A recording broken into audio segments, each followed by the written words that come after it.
Hi guys, welcome back to Our Hollywood. I'm Daniel. I'm Kim. And we are coming to you live from the morning and from Mercury retrograde. It's not morning anymore. Well, It's noon. oh, you're right. It's midday.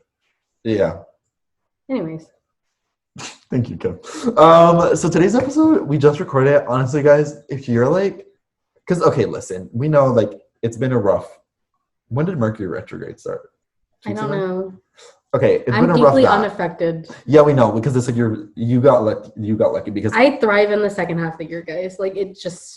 I hope I don't jinx myself. Everyone I know has been going through it.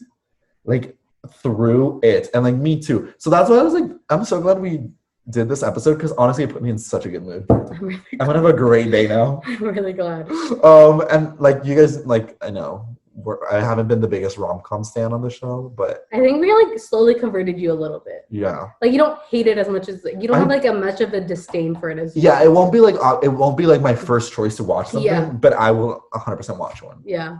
Without a. There used to be a bit of hesitation, but now it's I'm more inclined. Yeah. We love that. That's all I could ask for. We love character development. But before we get into today's episode and our guest Katianna, we're gonna talk about what we watched this week.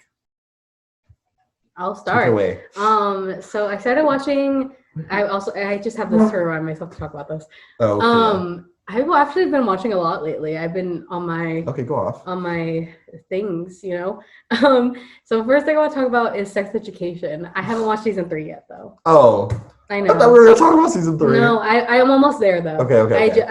I'm just finishing season 2, and I binge watch it incredibly so. So I think by the next time we record, I'll have it done. So let's save it then, so that we can talk about because I have so much to say about season 3. Okay, but can I just say that deeply love the show? I think it's one of the best television shows ever to be made. Because it's meant for teenagers. It's meant for adults. It's literally a family show, but it's not meant to be watched together. Yeah.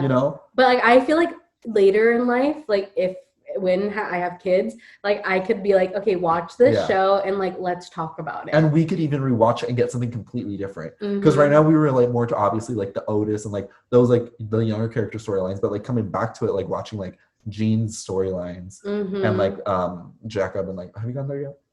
Yeah. Okay, yeah. When does he pop in? Is that season 2? No, they started for season 1. Oh, okay. Well, that kind of stuff, even that, watching when you're older and have kids already, I think that would be interesting. It's such a good show. Yeah. I also started looking up the writer and listening to her talk, and I was you are my girl crush. You are literally everything. The Sex Education, they're not after shows. They're interviews with 2 writers, 2 characters, and they do a little scene breakdown. Yep. So good. The one about the bus scene. Oh my god, that's probably one of that's gonna go down as one of the best TV moments ever. Ever, yeah. Ever. It's so good. Oh my god, it's such a good show. Anyways, God, I love Amy. I'm excited for you to watch season 3. Amy's probably one of my favorite characters ever. Yeah, I agree. I also how they have they had the asexual representation. Yeah. Oh my god. They have it all. And I'm just this is literal sex education. Yeah. This is what sex education should be in schools. They went with the name and they ran with it. Oh god, so good. I will. Okay, you know how you always say they don't show friendships enough? The friendship between I almost said Milo and Otis. The friendship between Otis and Eric. That's the best TV friendship ever. I'm just this is the best show ever. It literally is. It literally is. Genuinely, I'm always the type of person that's oh my god, the show has too much hype around it. I don't really want to watch it because there's too much hype around it. I don't know why. I just need to be not like the other girls. So desperately. Everyone has that. That's a normal feeling. Because you're just it's you already set the expectation so high. What if I watch it and it's shitty? Yeah. In my head because you put the expectation so high. Yeah. Parasite. I was maybe I shouldn't watch it. And then watch it, I was no, this is... You're okay, now I get it. Okay, no, it's actually one of the best. Everything. It's one of the best things ever. It's crazy. Yeah. And that's how I feel about Sex Education. Everybody talks about it for a fucking reason. Yeah. It is really that good. Yeah. And yes, obviously there are flaws with it, but it's still good. Oh, yeah. But that it was it's character flaws and stuff. And it's whatever. It's nothing that's going to trash the show for me. Yeah. Well, do you think you'll be done with it by next week? Yeah, 100%. Okay, guys, come back for our Sex Education Corner next week for season 3. So I'm so glad they got picked up for season 4, and I haven't even watched season 3. I saw this thing on Twitter that it was I think Sex Education would be the only show that could switch out casts And work. And like still work. Yeah, because I saw that in season 3, the other side characters that they introduced in season 2 become like forefront characters, and I'm like, well, because like they're gonna graduate at some point, and obviously like the There's, show works because it's in high school. They're setting it up. They set it up in season 2. I don't know if that was their plan in season 3 to like make those side characters come to the forefront, but if that was, they're mine. Yeah, I definitely. But even if it wasn't, they're mine. Yeah. So I'm really excited to see those characters because I was like, oh, they're interesting. Yeah, but we don't know that much about them. Yeah, yet, but I know in season 3 they come. Which were you talking about? Specifically? Like the Mean Girl group. Oh yeah. The one that was like, oh my god, my coochie's out.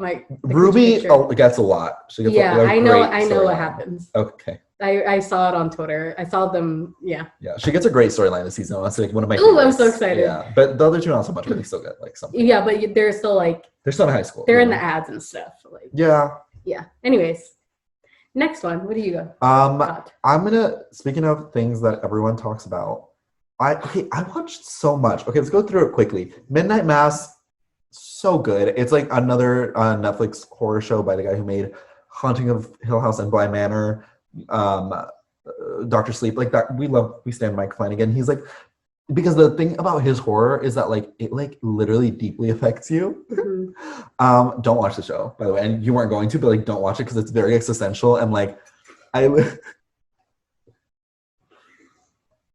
Okay, go. Sorry, I took such a big sip of water, and I literally almost choked. It's like about death, but like, I can watch it. No, but like it like helped a little bit because there was like a little bit really quickly like so it's basically like pastors, right?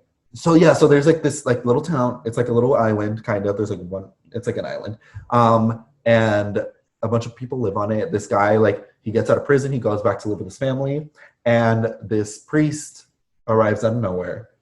And he gets there, and then, like, miracles start happening. And you're like, something sketchy is going on here. Mm-hmm. So it's, like, about belief and, like, religion and, like, death. But they never, like, it's, yes. Try to sway you one way or the other? Yeah. It's not. That's good. They, like, yes, there's commentary on, there's one character that's so specifically meant to be, like a depiction of, like, a bad, like, religious person who's, like a hypocrite and that kind of thing. There's one character that's obviously that, but then like there's other characters that are like good representations of like religion and belief, and then there's other like I think most of it is like Catholicism, but then there's also two characters that are like Muslim, so then that ties into it as well. And there's people that like don't believe at all, and like there's this one conversation between two of the main characters, and they're like, what do you think happens when you die? And this one lady describes like her belief of like what happens when you go to heaven, and then the other guy describes it as like, I think you go back to like the earth and like what you always were, you always will be. And I was like, this is some of the best writing I've ever experienced. It's so good. Literally, like I was not expecting it to go where it went. It was, I was so shocked. And it might be my favorite. Like I literally think it almost beat like Hill House. And really? I love Hill House, so like it's not gonna beat it, but like I almost was like, maybe. Yeah. So good. If you guys like well, because that's like your first thing that introduced you to that guy. So it's like obviously that's gonna be really hard to beat. Yeah. Oh my god. I stand Midnight Mass. And it's like a limited series. Oh, okay. And when there's a limited series, you know, it's gonna get good. Limited series are like the best thing to happen. Because like there's like that there's a definite ending. So like they don't like keep things open. So it's great. And then I watched everyone's new favorite show, which literally came out of nowhere. There was no hype about it. Like it just landed on I think my parents literally watched it the first day it came out. Yeah, so okay, basically Squid Game is about. And okay, here's the thing. It's not like a super original concept. No, my dad was like, I literally watched something like this. Like, because my dad spends an obscene amount of time watching things. Like, it's crazy. Okay. Like, I think that's where, like, I grew up, like, watching and stuff. Like, but, like, he loves, like, foreign films and stuff like that. Yeah. Like, and he's like, I literally watched something like this, like, maybe a year or two ago. Same. Like that's why he was like, it was okay. It's not like the first time I've watched. It's very hard to impress my dad on things, though. Like, incredibly hard. He could like be laughing his head off, or like he seems really into it, and then it ends, and he's like, it's all right. I was like, you are such a man. That's so funny. Yeah. Anyway, so it's like about this like. It takes place in. Oh my god, I don't even know where. Korea, it takes place. No. No. But the actors are Korean. Or one of the actors is Korean. Does it take place in Korea? Oh, wait, you're right, because there's one character that she, like, escapes North Korea. So, yeah. Okay, it does take place in Korea, I think. So, basically, it's, like, this game.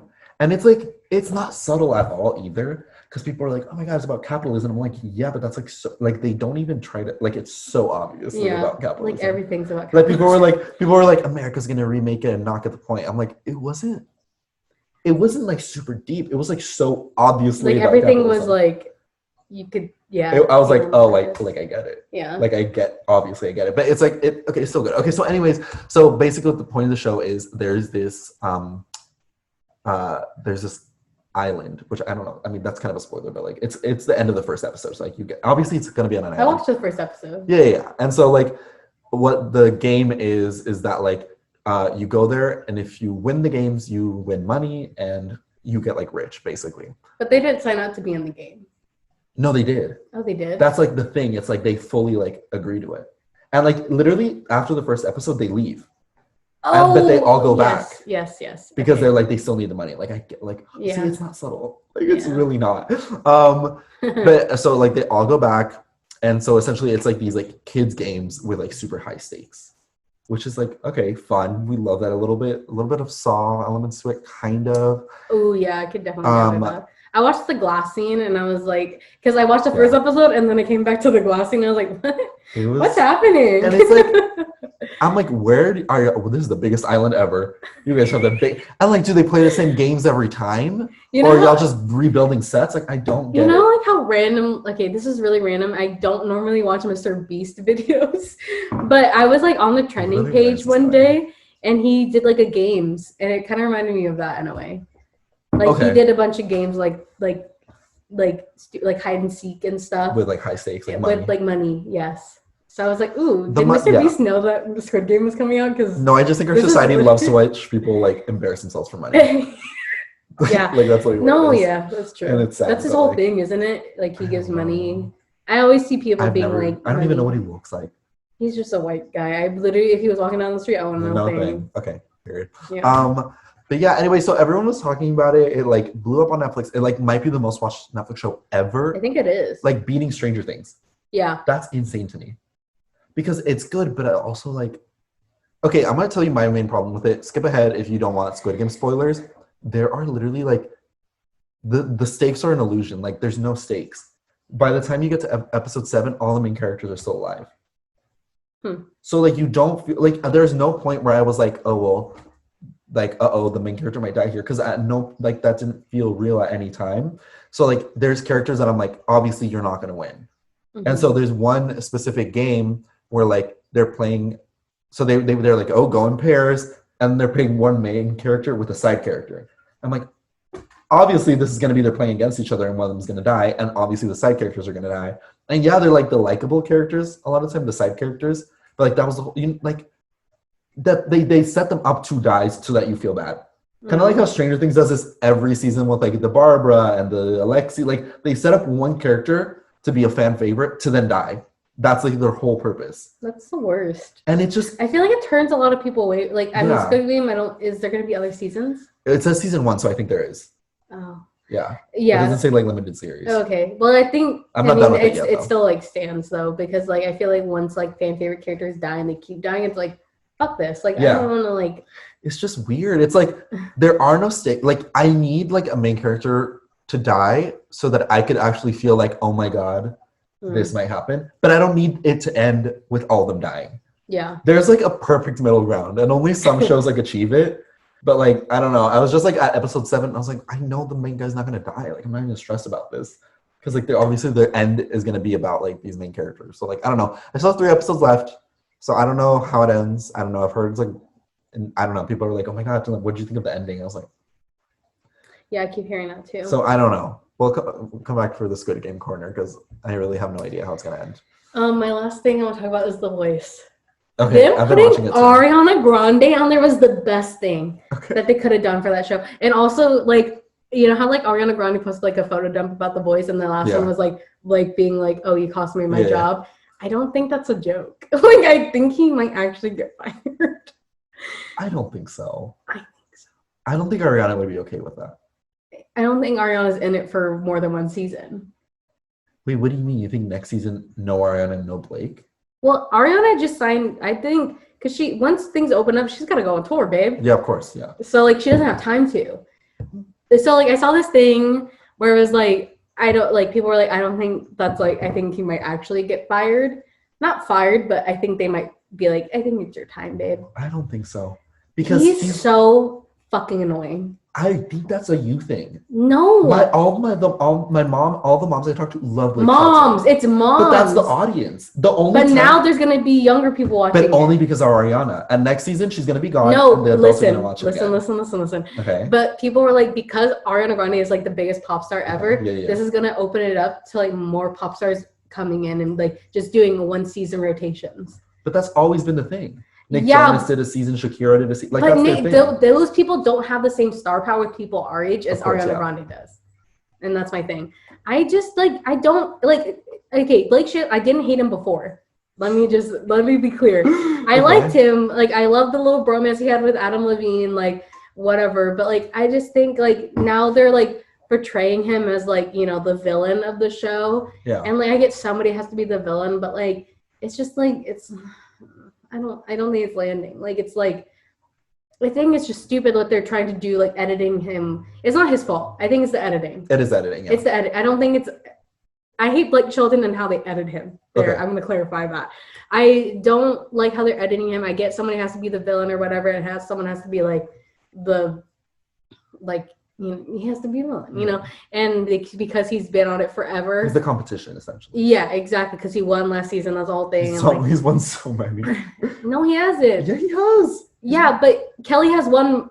That's true. She's new. Yes. Yeah. Did you hear Miss Ariana Grande's math? The fact that she could do that in her head. I know. I was like, oh my god, her math. Because I can't even fact check that. So yeah, exactly. Like out of 20 seasons, he's only won 7. Yeah. Not good. Okay, yeah, I guess in terms of fractions, as they say on the show. Yeah. But this got me to watch on it, and I really do enjoy it. It sent me now, like, if you go on my YouTube, it's like all my suggested stuff is like American Idol voice. Like, I literally watched a video last night. It was an hour compilation of every single American Idol winner's audition. And I watched the whole thing. It was like an hour long. I do think I love Kelly Clarkson also, by the way. I think she has like... Okay, first of all, I absolutely adore Kelly Clarkson. She is my favorite talk shows. She's my favorite everything. Like, I love her. I think she kind of has like anger issues. I've noticed like, and not just like... but same. Yeah, like she gets like upset. I think like, I identify with Kelly Clarkson. Yeah, maybe, because like she'll get upset about something and I'm like, oh my god, I think she's actually mad. Yeah. Like on the show, and then they cut away. And she definitely cares about winning. Yeah. She's competitive. Maybe that's just. I don't think Ariana does care about winning. No. She's just in it for a good time. And get her damn check. Yeah. Get her check. She's in her bag, dude. The fact that she's getting paid more than Blake Shelton and this is her first probably only season. Yeah. Crazy. Yeah. So good. I think John Legend is fun too. It honestly made me like everybody a lot more. Yeah. Besides Blake because of the editing. But yeah. I don't know. I really like the show though. I like the format. It's also like way more interesting than American Idol. It's so because it's a game. It's like a game. Like American Idol was just like the same thing. They sing every week. There's a theme. Yeah. Every once in a while. But The Voice, it's like it's the battles. It's literally Squid Game. Like it's literally like the first round is like the blind auditions, and the next round is like the knockouts and the battle rounds, and like it's fun. Do you think I saw this thing that was like Ariana? Because I watched every single person that's on Team Ariana because I missed a couple episodes and I was like, I don't really feel like watching the whole thing. I just care about Team Ariana. Right. And so I watched everybody's audition, and there was like a couple people that they were like, I don't think Ariana got like actually like wanted them to be like Team. I just think she's just being nice. There's 2 of them. Whoever picked Team Ariana was like honestly really smart because like I think she's like actually like invested in them and like she was posting them on her Instagram, like I think she'll like actually like, be like a good mentor like beyond the show. Where I feel like I haven't watched the show in a really long time, but I feel like for a lot of the other judges that have been on the show, it's like it's kind of just on the show and then like they don't really like check in after. But like I feel like if one of the people on Team Ariana like reached out after, she would be like, oh yeah. Well, Blake, one of the people, I don't remember who, but one of the people he won with, he took them on tour and they were opening for him. Oh, that's smart. So it's like stuff like that, or like they'll do like songs with them. So like it's stuff like that, but I don't think anything has ever like stuck. Yeah, but I think with Ariana, the only person that I remember that was on The Voice was Melly Martinez. That's I actually didn't even know famous. she was on The Boys. Yeah, she was on like season 2. Oh my she was God. on Team Adam, and she didn't win, but like. But she's Melanie. She's Melanie Martinez. That's literally insane. I didn't know that. Yeah. Okay, so I guess that counts. Yeah, that's the only person. We'll give you that one. That's been famous. But like Kelly Clarkson and Carrie Underwood are kind of like the only famous winners from American Idol. Well, Adam Lambert, but he didn't. Yeah, but he didn't win, and that's when I stopped watching the show. Fun fact was when Adam Lambert. I was seriously so pissed. I was so pissed. I don't know, but it was like, wasn't it Philip Phillips or something? That one. Yeah. And then the next, or Scotty McCreery, someone like that. They're the same person, honestly. And they won back-to-back seasons, and I was like, this is the same guy. It's the same guy. Okay, I don't know how we got here, guys. We went to The Voice, and we just kept on. Yeah, we just kept like going off and off. My last tangent is the Ethan Kukowski. Right. Kukowski. No, they're not. He has a girlfriend, I think. I don't know. But he was on Canceled, the Tana Mojo podcast, and I really love him. Interesting. You need to watch it. Like, okay. The way he talks about fame and also being a child star is extremely interesting, and he has a very good head on his shoulders, and he's extremely smart and empathetic. Oh. And he understands like gender and like masculinity and like, and the way he talks about how he does that in terms of acting and stuff. I was like, it like obviously because of Carl. No, because we know him from Carl. So well, like you wouldn't expect Carl to know about not just that, but like I used to follow him on like Instagram, and that's not the vibe I got. But no, like, I think you know, people put out what they want. Yeah, exactly. But he also doesn't really post on social media too much, except now. I think he was like he literally said in the interview like I didn't start using social media really until I was 18 years old, and I was like I think that was so good for you, babe. Yeah. Like that was so good. Oh my God, I wish I could relate. No, literally, I've been chronically online since I was like. It's like 10. Scary. That's terrifying. Although it kind of just got me a job. True. It also same. So maybe not. Anyways. So us retracting our statement. I think everybody should watch this interview.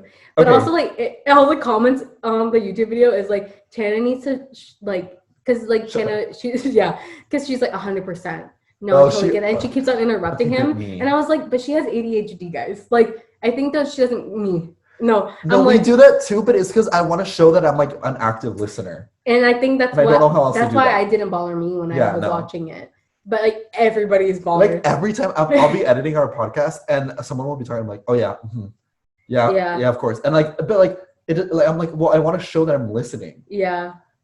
So because, like I don't know how else to do that. If you're in person, you can like you don't actually have to like verbalize, but because we do it on Zoom. That's true. Well, actually, we do it to ourselves. I don't know. We have issues.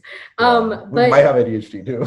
Yeah, Anyways, I really like this interview. Okay, interesting. And I'll watch it. I love him, and I think he's a very good actor. Yeah. He's acting. I didn't realize he got casted at like he kind of fell into it accidentally.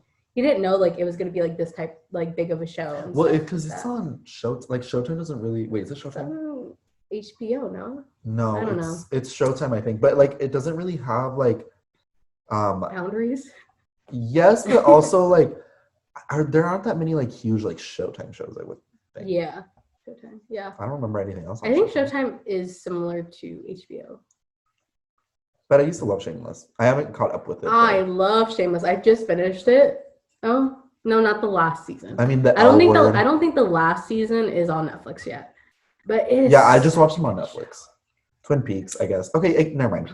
I take back what I said. He did extremely dark thing when he was like 9. Like the storylines that he had to go through and like witness. Okay, watching but he's like internalized it very well because he didn't live in Hollywood. Well, no, he lived in Chicago, yeah. And he lived there, and like when they weren't filming Shameless, he went to regular school and like because like it was more like adults watch a show when he was like in middle school and elementary school. Yeah. Like nobody really like. He actually got bullied. When it got on Netflix is when it got like. Yeah. It is really a good show. It is a really good show. And I stopped watching when Fiona left. I was like, I need to finish it. I need to know how they end all the characters. Frank still being in the show is truly baffling to me. Being alive, I hope this sounds really bad. No. I hope he dies. No, it doesn't because he's not real. You know? Yeah. Like, and obviously, like, but it just makes sense already. of how they end it. Like, it makes sense if he died. No, that one episode where it seemed like he was gonna die, Yeah. I think honestly would have been a pretty good ending. It would have been the best time for him to die. And it would have been really interesting to see how William H. Macy wants that check. Yeah, he does. He wants that check. Also, how did he not get blamed for the school thing? I think he literally didn't care, nor know. How did Lori Loughlin take all the blame? Really? Not Lori Loughlin. His wife was the other lady. Oh. Really? Yeah, Lori Loughlin. They were married. No, Lori Loughlin's married to the Target guy. Oh yeah. Massimo. Anyways. What is her name? I don't know. But he literally didn't take any blame for it. She was literally on Desperate Housewives. I'm so sorry to that woman. No, she's in jail. Maybe I'm not. Oh, is she in jail? Just... I don't know. But I remember like... Lori Loughlin already got cast in something, by the way. Really? Yeah. That's the thing when they like send them to jail. It's like, this is who we're sending to jail. And also the jail they went to was like the nicest jail ever. So it's like... It's also like... Just put on house arrest at that point. Yeah, I guess it was bad. I know it was bad, but like, it's not like... There are bigger issues. She didn't kill anyone. Like, yeah, and also like we all knew this happened. Yeah. Like I remember when like they got exposed, I was like, but we know this happened. I'm like, yeah, this is not news. Yeah. Like we know rich people... It just felt like there are bigger issues. Yeah, I'm like, let's like, I don't care. Let's release all the people for non-violent marijuana drug charges, and maybe that's the energy we need to be putting. Yeah. Like I don't really care about these rich people going to jail. And I know we're gonna get a Lifetime movie. Fine. Yeah, we already got a documentary, so next step up is... Anyways, guys. Yeah. We complete tangent, but it doesn't matter. We haven't seen each other in so long. Yeah, that's why we haven't recorded in like 3 weeks. Yeah. Anyways, this is a great episode. We're gonna go to the ad break right now, and then we'll be back with our guest. Hi guys. So, this is Daniel from the future. I'm literally editing this right now, and the audio for this podcast is a little bit funky. I don't know what happened. I don't know. Something went wrong with what we usually do. So Kim and I's audio is a little bit funky. It sounds kind of like we're on a phone call, but you can hear our guest like pretty clearly. And I feel like it'll be a little annoying, but it's a really good episode, so I hope you guys still listen. And we'll be back to normal this week. We just hadn't recorded a Zoom one in a while, so it I don't know, something went wrong. But it's a really good episode, so I hope you guys can kind of see past that, because I really like it. Anyways, okay, back to the episode. Welcome back from our ad break. We're here with our guys. I haven't done this in so long. It's been like 3 weeks. Yeah. Well, because also we did like a solo one. Yeah. So we haven't done like a Zoom one in like a while. Mm-hmm. It's been so long. Yeah. You look so frazzled right now when you had to say that. I know, I was. You were caught off guard. I was. So today's guest is Katianna. Hi, how are you? Hey, I'm doing great. Okay, so today's topic, we're doing another rom-com one. So you know how like last October we did like all like horror things? This October we're doing all rom-coms. Yeah, we flipped the script, Yeah, we did. know? It's your turn. It's your time to shine. So before we get started, and we do have a BuzzFeed quiz today. But before we get started, Thank God we have a BuzzFeed. yeah, I'm so excited. thank you. Just so our audience can get to know you a little bit, what interested you in like film and TV, and what made you want to go into this industry? I was definitely intrigued by screenwriting in the beginning, and I still really like screenwriting. I've just also kind of evolved over into wanting to be a music supervisor, because even a lot of these movies that we're going to talk about today, there are a lot of things about them that make them stick out, but like I know those soundtracks so well. I think well selected tracks, I think they just change a whole show or movie. And I mean, Sweet Home Alabama is like so questionable, we already talked about, but then I think of there's like Dolly Parton on that soundtrack, and they have like Ryan Adams, like that's what comes to mind for me. So I'm kind of leaning more into the music side of film and TV. Honestly, if there's one thing rom-coms are going to do, it's they're going to give you a good soundtrack. True. All of them. Especially if they're set in New York. Yeah. Oh, yeah. And so why did you choose this topic specifically? Why did this topic call to you?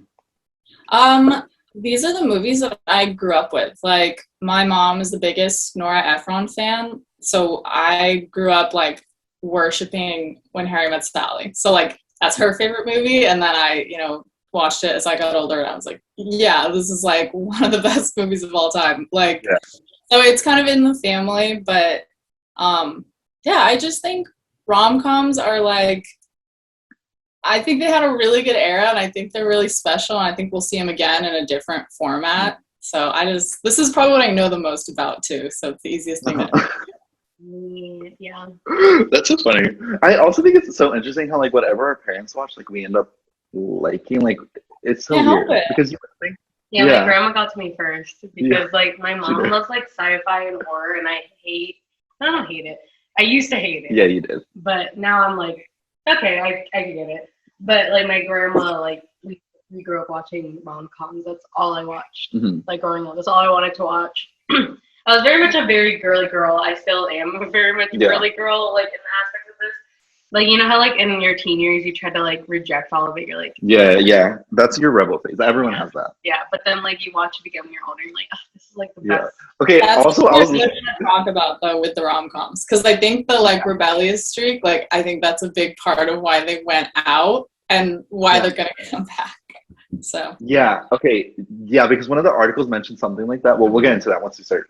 The articles are really good. They're so good. Yeah, they really popped off. I really felt like I was reading like academic research, even though it was like insider on Looper. But like I was like, oh my god, they kind of went off. They did.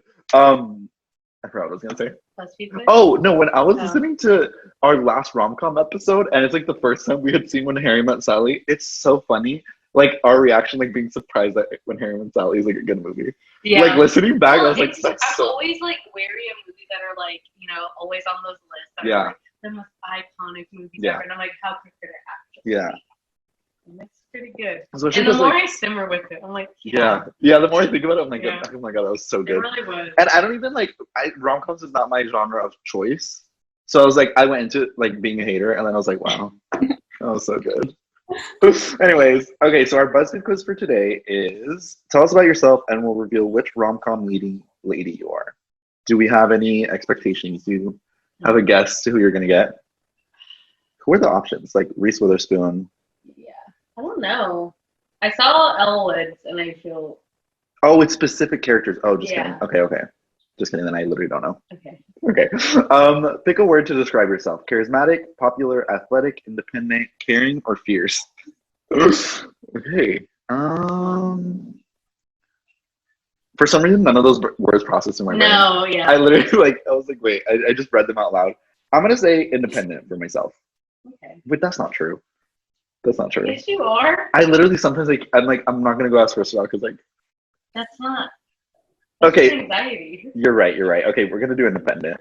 Okay, Katianna, which one are you gonna pick? Keep listing one more time. Sorry. Yeah. Charismatic, popular, athletic, independent, caring, fierce. Caring. Okay. Pick a color that. Oh wait. Just I kidding. didn't do it. What would you say? I don't know. For you? Yeah. Okay, I feel like the easy answer is popular. Just for a little TikTok callback. But I would also say like fierce. As like cheesy as that word is. Okay, fierce. Pick a color that represents you. Oh, these yellow, red, pink. What is that, purple? Yes. Why is it so I don't know, but it looks like it's like a weird mixture. Green or blue with an orange in the middle. I definitely would say pink. Okay.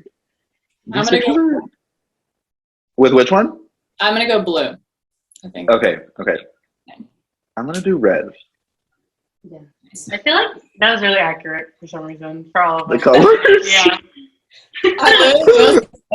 So I saw this TikTok that was talking about like it was just on TV shows. It was like, how come there's always one lead that's like brunette and they wear hot red or pink and they're always like getting past trauma and they're really fiery, and then there's like a blonde fair-skinned friend that's kind of softer and wears blue and is learning to stand up for herself.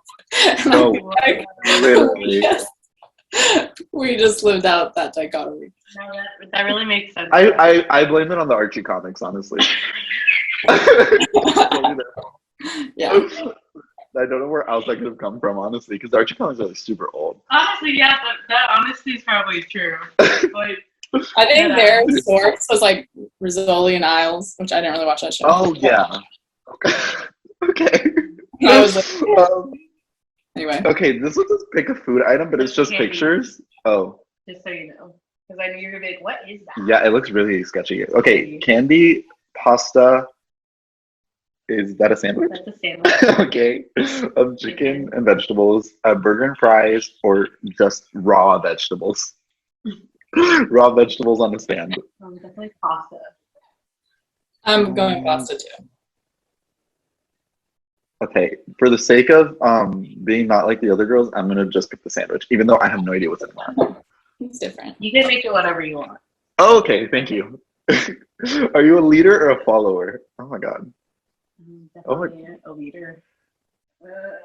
I think it depends on the situation. Yeah. You're ambidextrous. Thank you. I like to think I'm one of those people that are like, oh, I'm like whatever, but I will always find a way. Yeah, life finds a way. I will always find a way to like try to like have a say or something. I don't know. I don't know what that's about. Yeah. I'm gonna do leader. Let's just do that. Katianna. I'm gonna say follower, even though I feel like that immediately sounds terrible. It doesn't though. We need to follow that narrative. Yeah. Yeah. Because sometimes like I'll be a follower. My arc will be learning to be a leader. There we go. Yeah. No, we do love an arc. Okay, glass half full or empty? Full. Yeah. Full. Definitely. If it was like 2016, I definitely would have said empty. Yeah. Give me like go 2 years back, definitely empty. Go through a pandemic and then now I'm like full. Yeah. Oh, what the actor or lawyer? Why only those two? Yeah. Are those the only two rom-com professions? It's like lawyer or actor? Or magazine editor. Yeah. What? Okay, I'm just gonna do lawyer, I guess. I'm going lawyer, personally. Yeah, but like, is this me? Like in this scenario? Okay, like if I had the skill to act, I would act. Okay, but like I feel like I could right now just change career paths and be a lawyer, and I would be fine. But I just have to learn to stop crying so much. No, me too. No, that's the one reason the flaw. I could not be a lawyer. Yeah. I would start crying, and then Your Honor, and just be sobbing. You know, literally, like somebody would giving like me testifying, and I would be like, okay, I can't. Yeah, you're like, sorry, Your Honor, 1 second. I'm like, sorry, I have to be fine. Yeah, that's also why, like, if I ever did like jury duty, that'd be oh my rough. god, I would like, you guys don't want me. I'm gonna cry. Unless you want me loudly sobbing during the middle of this, I don't think you want me here. Yeah. Okay, pick a social media app. No thanks. TikTok, Visco, Twitter, Instagram, or Snapchat. What? Okay. I spent an ungodly amount of time on TikTok. Yeah. Like literally at one point, it was 8 hours a day. Yeah. Like a full job day. Yeah. That's why I had to put a timer on it. Yeah. Okay, which one are you gonna pick? Are you also gonna do TikTok? TikTok. Okay, I'm gonna do Instagram. I really like Instagram now, even though they're really getting on my nerves with the whole video thing. Yeah, I haven't really been seeing that too much. Mine, like, they changed the feed, so the center one is like the videos. Oh, I think that's everybody. Oh, that's so annoying to me. Yeah. I don't like that. Okay, so Instagram. Pick a dog. Okay, to the listeners, we can't really describe this for you. It's just a bunch of dogs. Well, I guess we can say breeds. What is this first one? French bulldog? Yeah. And the second one is that a Chihuahua on the beach? That is such a weird picture. The third one is just a little, I don't know what that is. Terry, Yorkshire? I don't know. Okay. That's a corgi, right? I know that's that a one. corgi. And then that's a golden retriever? That's not a golden retriever. Oh, Labrador. Yeah. Okay. No, the other Oh, no, Labrador. I don't know what this one is. I don't know what the bottom one is. Is this like our character's dog? Maybe. Like this is our Marley. I'm gonna pick. I feel like I need a big dog just to like be proportionate to me. Because if I got a little dog, I feel like I would look really stupid, or I would like trip over it. Yeah. And like not see it. Yeah. So I'm gonna choose the last right one. Okay. Same. But if there was a weird little white dog, like, you know, the ones you see, there's like an Instagram account of that one white dog that's like always perfectly round and like, yeah.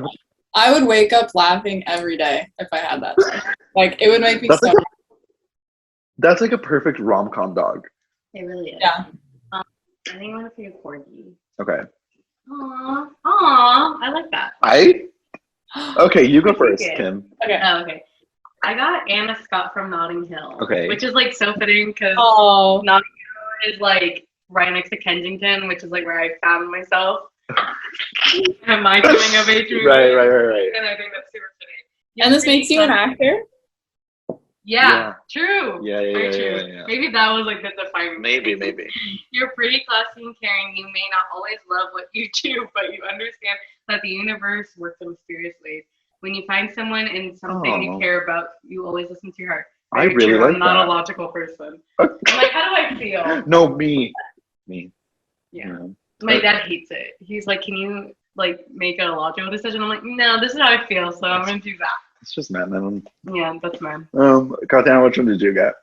I got Elle Woods, which I feel honored because I also just watched that. I literally think that's a perfect movie. Like it genuinely is. It is. Also, I remember seeing it on Disney Channel for some reason. That's the first time I saw it. Oh. Anyways, go ahead, read the little. This is so flattering. You're confident, fun, pretty, and you're not afraid to show it. You love yourself, and no one else's opinion matters. You know exactly what you want, and you're not afraid to go after it. That's the nicest thing I've ever heard about myself. Oh my god! Wow. Honestly, these are so like BuzzFeed quizzes really. They hyped you up. Yeah, I love BuzzFeed quizzes. Yeah. Okay, so I got Jenna Rink from 13 Going on 30. Oh my god, that's like the best. Yeah. So it says you're positive, caring, and people love you for your bright personality. While you may not always appreciate everything you have, you always remember in the end what truly matters. Damn. Okay. Aww. It was like a slight diss in the middle. A little bit. just a little bit.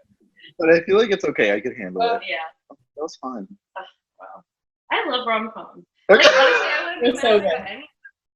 Like, Yeah, no, there was because no bad they're answer. They're all great.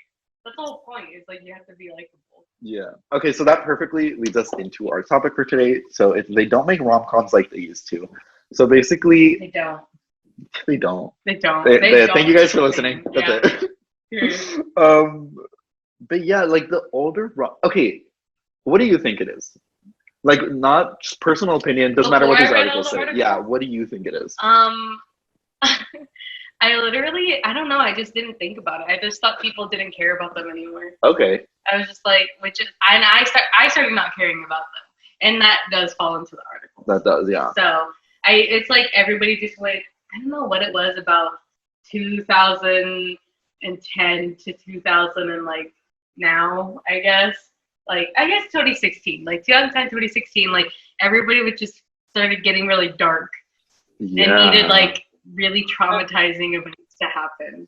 You know, like why did we want to inflict trauma? Which honestly, it really does flip to TikTok because like you see how many trauma dumps there are on TikTok, which like I'm glad people have the space to like, you know, talk about what they feel. But like sometimes with these trends that go around, I'm like, yeah. Are we okay? It's like a little music sound, and it's like the most traumatic thing that has ever happened to them. And I'm like, and it's like 55,000 likes, and then the comments are like, so true, bestie. I'm like, what is going on?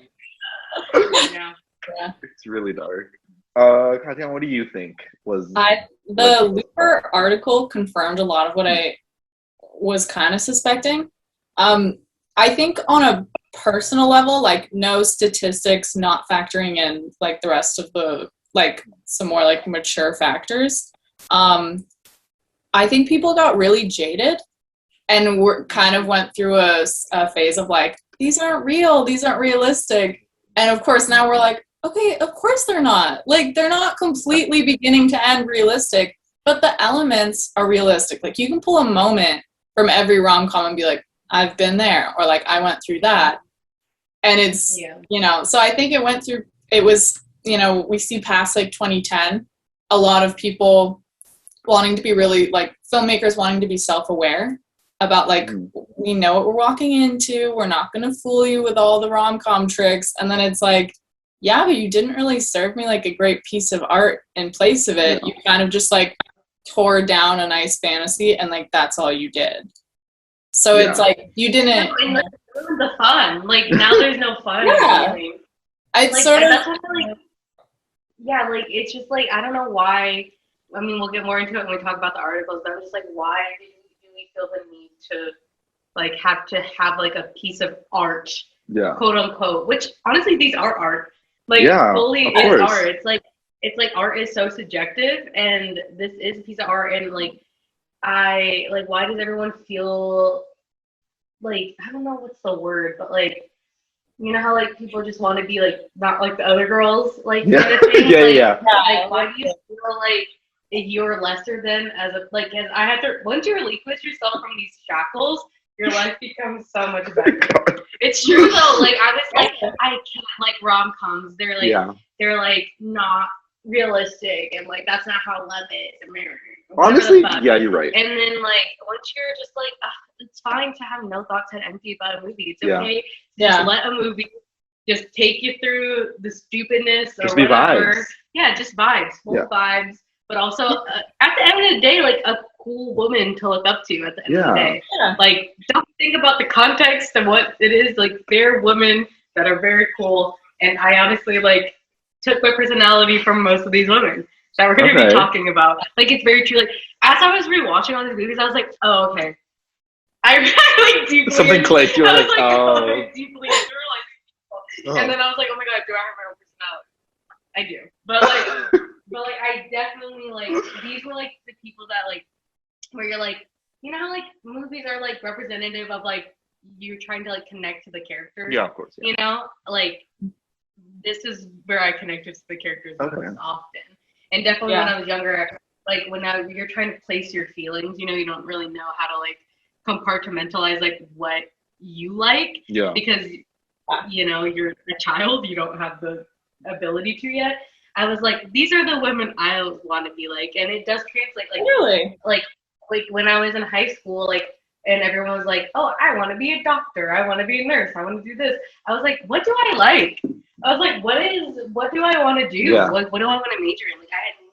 Like I always knew I wanted to go to college, but I was like, I never got to like the part where I was like, oh, I'm gonna do this. And then when I was thinking about it, I was like, the only thing I like is like creative things, and all these women do creative things. Mm-hmm. And like, I mean, I think now it's more accepted for like creative people to like do what they want to do after high school. But I feel like when we were in high school, it was kind of more like traditional field still.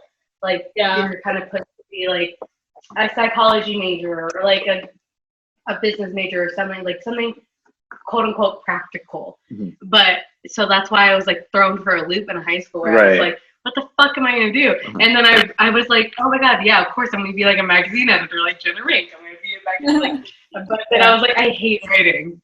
I can't write. Right. Like I can now in the way of like social media, like I can like do that, but like when it came to like MLA format, good god. Fucking give me oh my gosh, it's so bad. It's so bad. That's the whole reason I don't want to go to grad school is because I'm like I can't write another essay. Oh my god. That's what's holding me back from grad school. Okay. That was my tirade. Yeah, I had a response, and then that like MLA like caught me off guard. It's triggering for everybody. Yeah, I don't even remember what I was gonna say. Okay. That's what MLA does. It just ruins everything.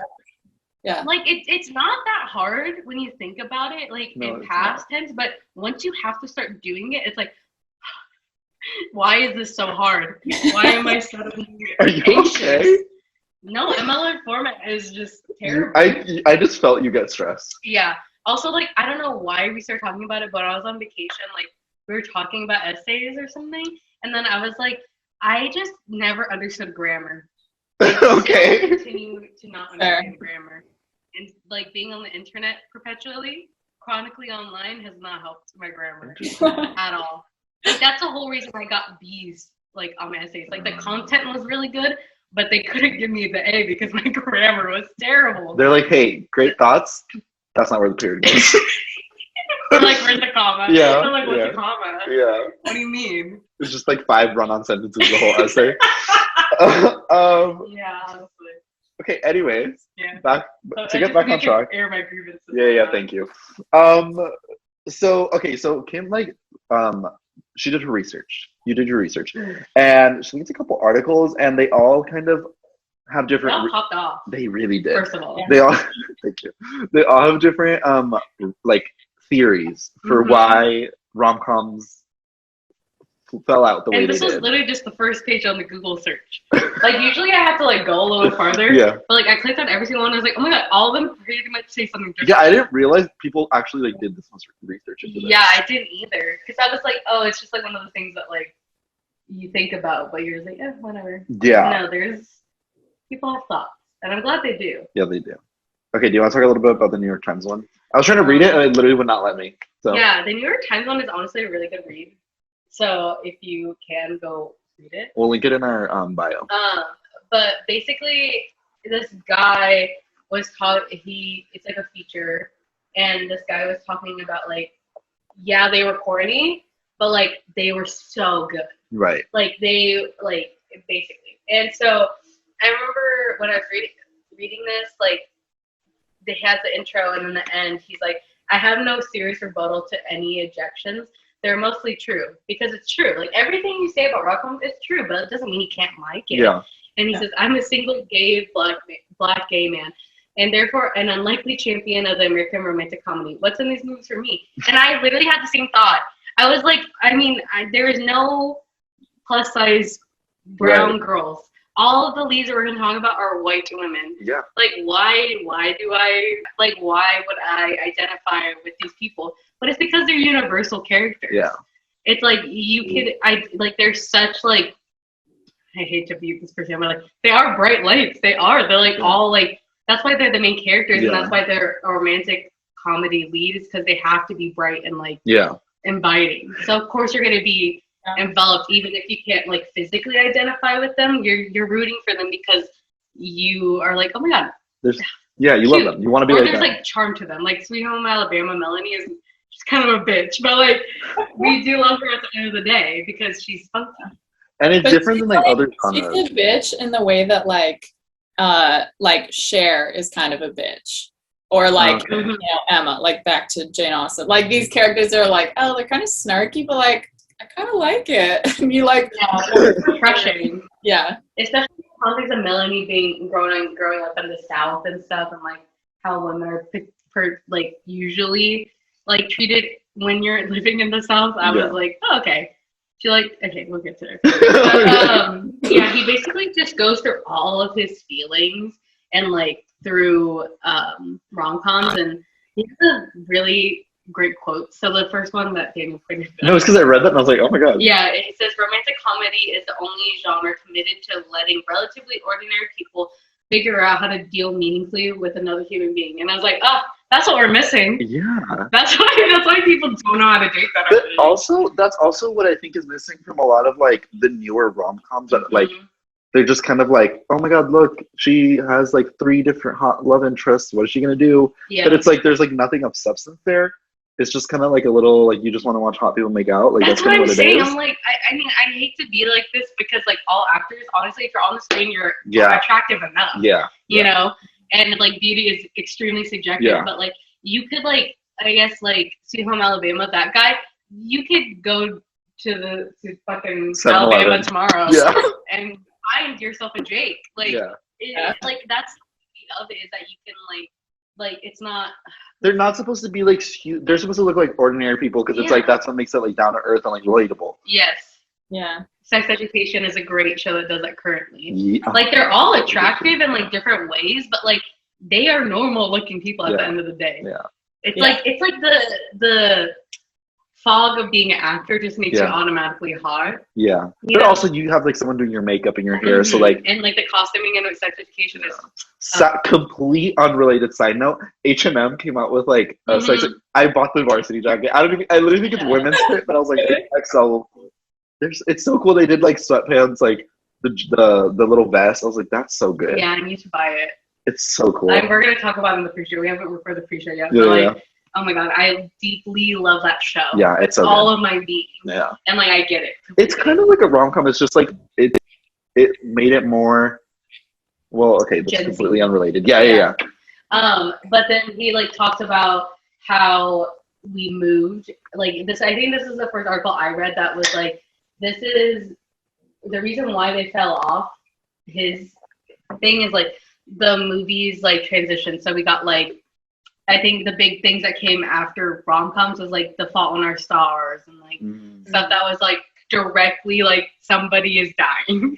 Which or, is like, where does that come from? Somebody is like deeply No, sad. it's Something so, bad is happening. It's so real. Think about like Charlie St. Cloud. Do you guys remember that movie? Yeah. It was all like emo, depressing, beautiful, but you would walk out like, I'm broken. Like, Yeah. Yeah, like why did we want to like stop? Rom-coms got sad for like Yeah. a good chunk of time. Yeah, and so They weren't coms anymore. They were just no. That's another thing he says in the article is like there's no. He's like even with the modern rom-coms, they're not rom-coms. They're like he's like they're teen dramas. They're like like dramedies and like rom-droms. And like it's like there's nothing that's like hits like how these movies did. Yeah. You know, it's like there has to be some sort of like deeper quote unquote element, which is like why do we need that? And like La La Land and like Moonlight and like A Star Is Born is like recent ones that he brought up, and like though like some people would say those are rom-coms, like La La Land. Like some people would say that they're rom-coms. I think in one of our episodes we said La La Land was like I made the claim. I don't know. Sometimes I'm so bold on this podcast. I'm like, shut up, Daniel. I'd just be saying things. But like I could see how people would say that's a rom-com, but it's not. No. You know, not in like the terms of like the movies that we're talking about today. So it's like we need to call Katherine Heigl and get her act together is what he ends it on. And I think that's iconic. Also, one of the quotes that he says is half of the time what gets labeled as a romantic comedy is just anything with an ordinary woman in it. Oh. And I was like, yeah, true though. So true. Yeah. Like anything that has a woman lead, it's like, oh, that's a rom-com. Yeah. Oh, she is a woman and there's a romance aspect But to it. also, Rom-com. they like market it like a rom-com. Yeah. Like the poster has a white background and one of the words is in pink, and like they make it seem like that's what it is. Yeah. To get that audience. Interesting. Yeah. That was an interesting article. Yeah, there was like a lot of like you didn't even read it. No, but what you just summarized it. But like honestly, it is a really good article. Like there were so many things I was like, oh, yeah. Yeah. Go ahead. I forgot what's his name? Yeah, we need to give him some credit. Wesley Morris. Okay, I'm a Wesley. big fan. Go off, Mr. Morris. Honestly, he's a really good writer. Yeah. Like genuine. Like sometimes, you know, like when you read articles from like New York Times, you're like, okay, get off the fucking high horse. Like you're already writing at the New York Times, guys. Yeah. Like, come on now. But he was like, it was like really good. Okay. Yeah, I had a good time reading that. Anyways. Okay, I also read the Insider one, and I thought it was very interesting. Mm-hmm. This one takes a completely different approach to what they think was like the fall of the rom-com. Basically, they said, well, one of the things they mentioned was that like there are no like mid-budget movies anymore. Yeah. It's either like a huge, like big budget like superhero movie with like CGI and all this crazy stuff, or it's like a very small like indie movie that is gonna like make a lot of money. So like an A24 style movie. I agree.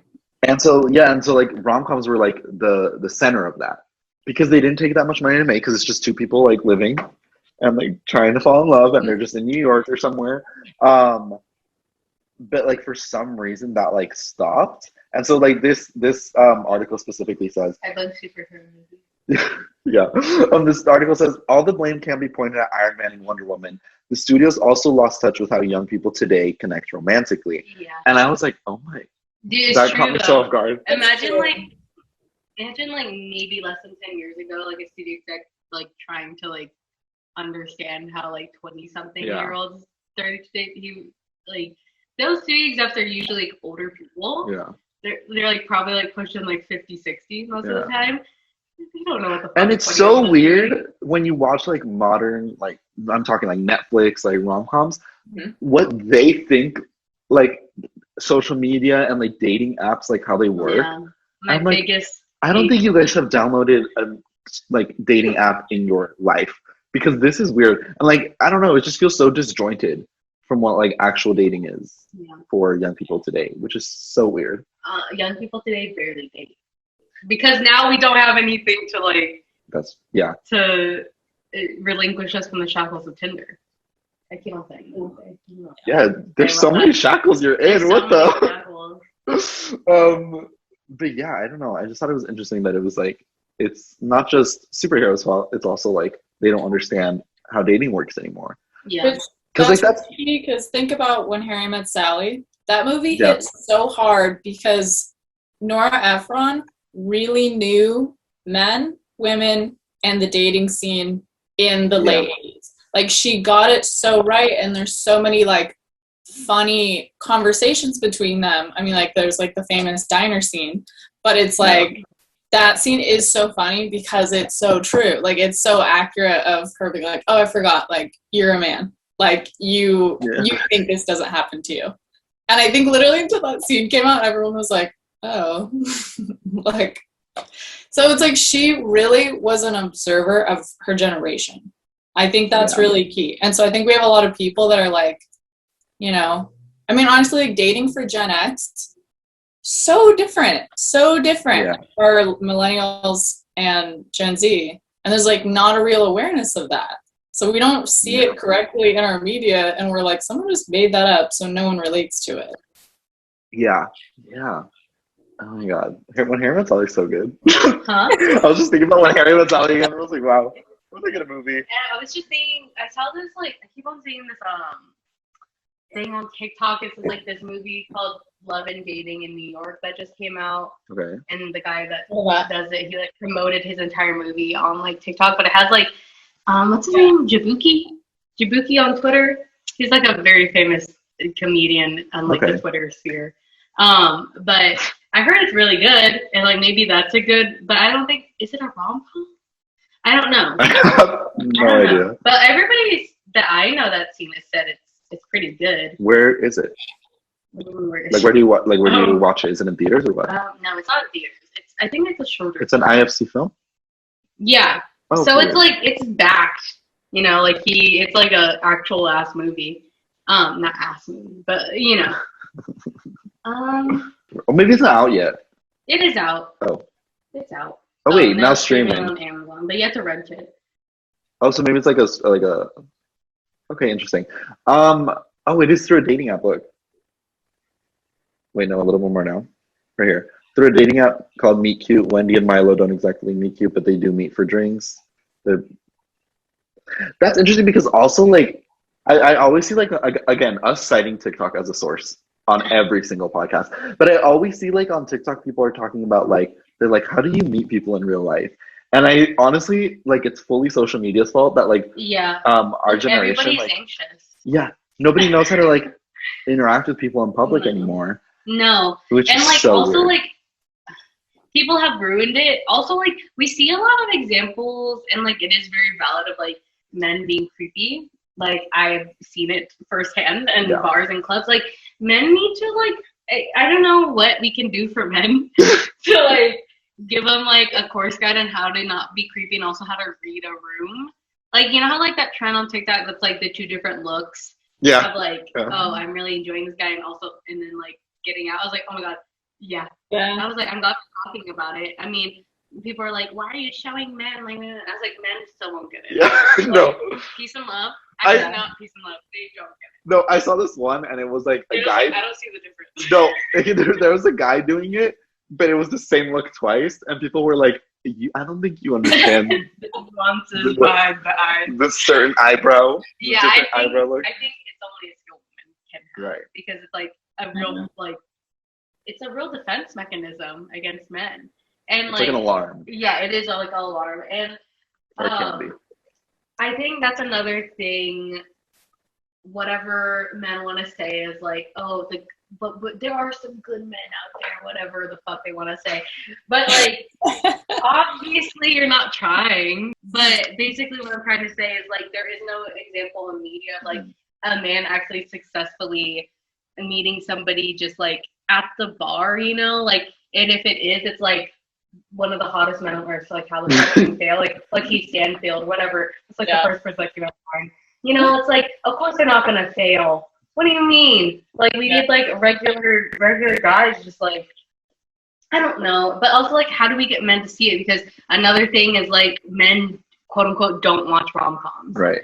Because like it's like the age old thing that's like, oh, my girlfriend wants to go watch a rom-com. I don't want to go watch a rom-com. Yeah. You know, get over it. Maybe you'll learn something about your significant other. It's so weird. But going back to, in the Vox article also, they talk about how there's like no mid-tier budget films. Like everybody is just trying to grab an Oscar any fucking way they can, or go number one on Netflix. Huge budget, like It's like that's the only. There's no in between. No, it's like go viral or get an Oscar. Yeah, those are the only things that people really make movies for, and that's a very general statement. There are people that don't. No, I think that's true though. And what's dumb is like, I mean, at film festivals, like what always carries over is audience favorite.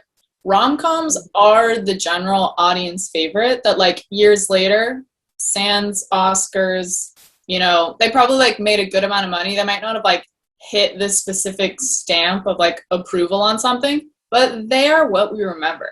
Like they are like the what do you call it?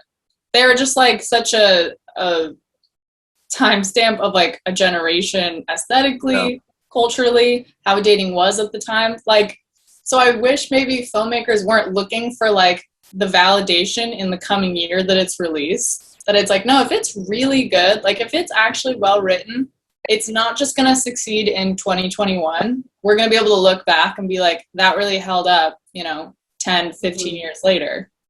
And I guess I don't know that filmmakers go into rom-coms with that attitude of just like, oh, I'm just passionate about this kind of story. And like, I think that was like a thing that I read and I was like, oh my God, that is so painful to hear as somebody that wants to like be a filmmaker. Because like, I agree with what you're saying. Like, I don't like, obviously you want accolades for like your work, obviously, like who doesn't? But like, what gets me is like, I could like win no awards or something, but if my movie had the chance to hold up like past my lifetime, I want that. Like that's the whole point. Is like I want something I make to like transcend like this time. Like maybe it's like it is like maybe a bookmark of like whatever time I make the movie, but it can still hold up like character wise and like people can still relate to it like 20, 30 years later. You know, like how we like love 13 going on 30 so much to the point that fast fashion is making mock-ups of her dress. That dress, I've seen that. Yeah, like I want that. Fuck the Oscar. I want that. Like that. Maybe not the fast fashion part. But you know, I like, get you know what I mean.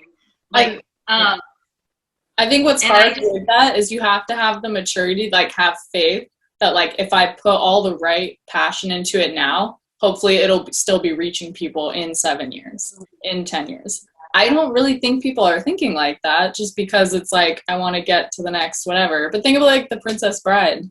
That was so whatever. VHS rolled out and it was like the number one gift that people gave to each other because it was like, hey, I found this cool movie. And because of that, like years later, that movie blew up. Like, you know, that's so weird, but that's so possible. And now people remember that movie over everything else that year just because it aged well, you know? I actually did not know that. That's so interesting. Yeah, I didn't know. I think that, and like, I guess like a way we could like say it now is like, you know how like movies go viral because like they get put on Netflix or something? Yeah. And like people start talking about it on TikTok or whatever. And like that's like Jennifer's Body, like a little revival. Yeah, a little revival moment. People being like, oh my God, why didn't we get shown this as a kid? Yeah. You know, like, so I think that's, I mean, it's like sad that we don't do that. And I hope that we do kind of like not everything you put out has to be like a hit, you know, it doesn't have to like, and I think that's hard for like studio execs to like do it because I understand it's like a money game for them at the end of the day, which is like whatever. But like, it's like we see the same movies every year. Yeah. Like it's getting ridiculous. Like we're gonna have like one great horror movie a year. We're gonna have one great sci-fi. Yeah. Or maybe it's supposed to be great, but it doesn't. It flops actually. Sci-fi movie. Like every year. How come we can have like what was that one with Chris Pratt and Jennifer Lawrence that was supposed to be like? Oh, Passengers. Yeah, that was supposed to be like the sci-fi movie of the year, and then like it flops so desperately hard. Yeah. And we're still making movies like that. Like, why? Like, why?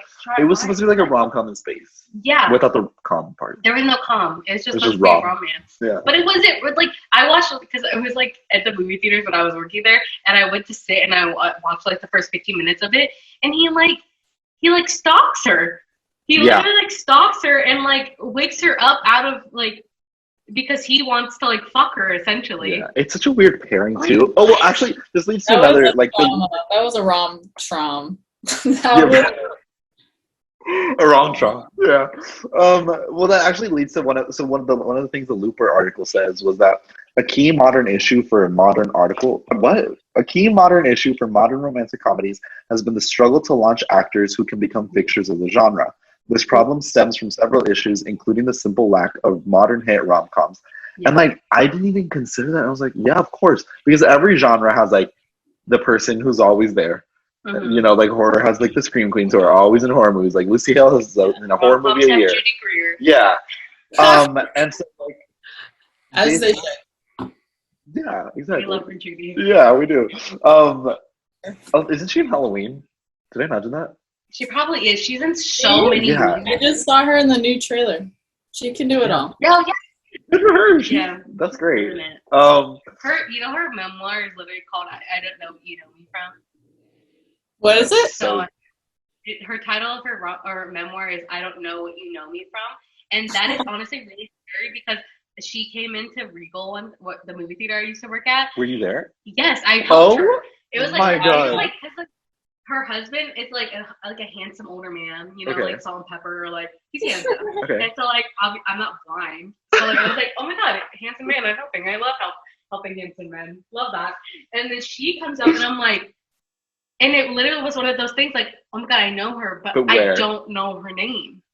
And then after, it was like literally about the same time I think as her memoir come out, or like it just came out like a couple years prior, and I was like, that is so sad that like I was this person that I don't know where I know her. But that's iconic. It's just having a career that like you like reach every single audience of every genre. Yeah, that's great. Yeah, I recommend listening to the Celebrity Memoir Book Club podcast. They read hers. I would, because they didn't say it was like very good. It was just like random stories, but like a lot of the time they're like ghost written, so it doesn't even. I think she actually wrote hers though. I don't think she's that big that she needed a ghostwriter. But peace and love, because we genuinely really do love Julie Greer. But she was so magnetic, like genuinely, like she was like I love this popcorn. Like movie theater popcorn is like literally the best popcorn ever. Like she was just like, I was like, oh my god, yeah, you're definitely an actress. Yeah. I definitely have seen you. I know your face. And she was just like so fun, and like that small interaction I had with her, and I think that's really funny. That like that's iconic, yeah. She's very like self-aware for her like memoir title. Yeah. Yeah. But I guess like the thing with her memoir was like she didn't really like, go into like details of like what it's like to be this person that like everybody knows but they don't really know. Okay. Like they wish she like went deeper on that. Right. But she didn't. That's interesting. Okay. But yeah, so like there are no modern rom-com like stars. Yeah. But okay, so I was talking about, I literally missed. Okay, so I found something like when I was doing research before the episode, and I wrote it down, and then I told Kim before we started recording, and she had a reaction, and I was like, oh my god, we literally missed a clip right there. But basically, so I was looking up, like if there are any like rom-coms coming out, and like Reese Witherspoon is obviously like she could be considered one of the big, rom-com stars. And 3 days ago, they announced that she's making a movie with Ashton Kutcher for Netflix. It's going to be a rom-com, and it's going to be called Your Place or Mine. And she posted it on Instagram, but she was like, you guys would all be excited then going back to my rom-com roots. Yeah, I'm deep. Like, I think my excitement came from Ashton Kutcher. That's a great I'm such a big Ashton Kutcher fan for no reason. Would we consider him a rom-com? No. He's been in a couple, though. He's been in a couple, but I wouldn't say he's a rom-com. Like, the rom-com is like Matthew McConaughey. Yeah. He is a rom-com guy. Yeah, he is. Yeah. Kutcher has the like no strings attached and a lot like love. You guys remember that movie?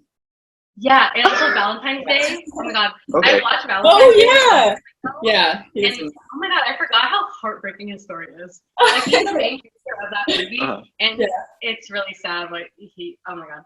Is that the anthology one? Like, there's like separate. The okay. anthology one. I love Taylor those. Swift is in that. Yeah, that's the only reason I know. It's so good. Like, it's not good at all, but it's so good. You know. Of course. Yeah. But yeah, I'm very happy Ashton Kutcher is, because Ashton Kutcher kind of gets blacklisted in a way in Hollywood, because he like does actual things that could help the world. Yeah.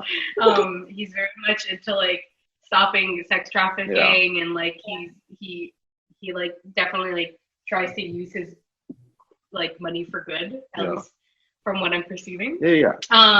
And he doesn't really do a lot of acting as much. Like, he had like that show, The Ranch or whatever it's called. He had a show, a sitcom show. Never watched it, so I don't know. It wasn't for us. It was more for like older people. I think my mom watched it. Yeah, so I'm very excited to see him like on movie screens again, because like that's so exciting. He's a cutie. Oh my God, he's so cute. So is Nicholas. Like, they're living the hottest couple like I think ever. Okay, yeah. So yeah, I'm very excited for that. Also, like, do you guys remember this movie that Reese Witherspoon did? It was supposed to be a rom-com, but it was like so bad. It was called Home Again. Yeah. My sister told me to watch it. What happens? I deeply hate that movie. It came out of nowhere, I think. I deeply hate it. I'm so sorry. I love Reese and Nat Wolff is in it.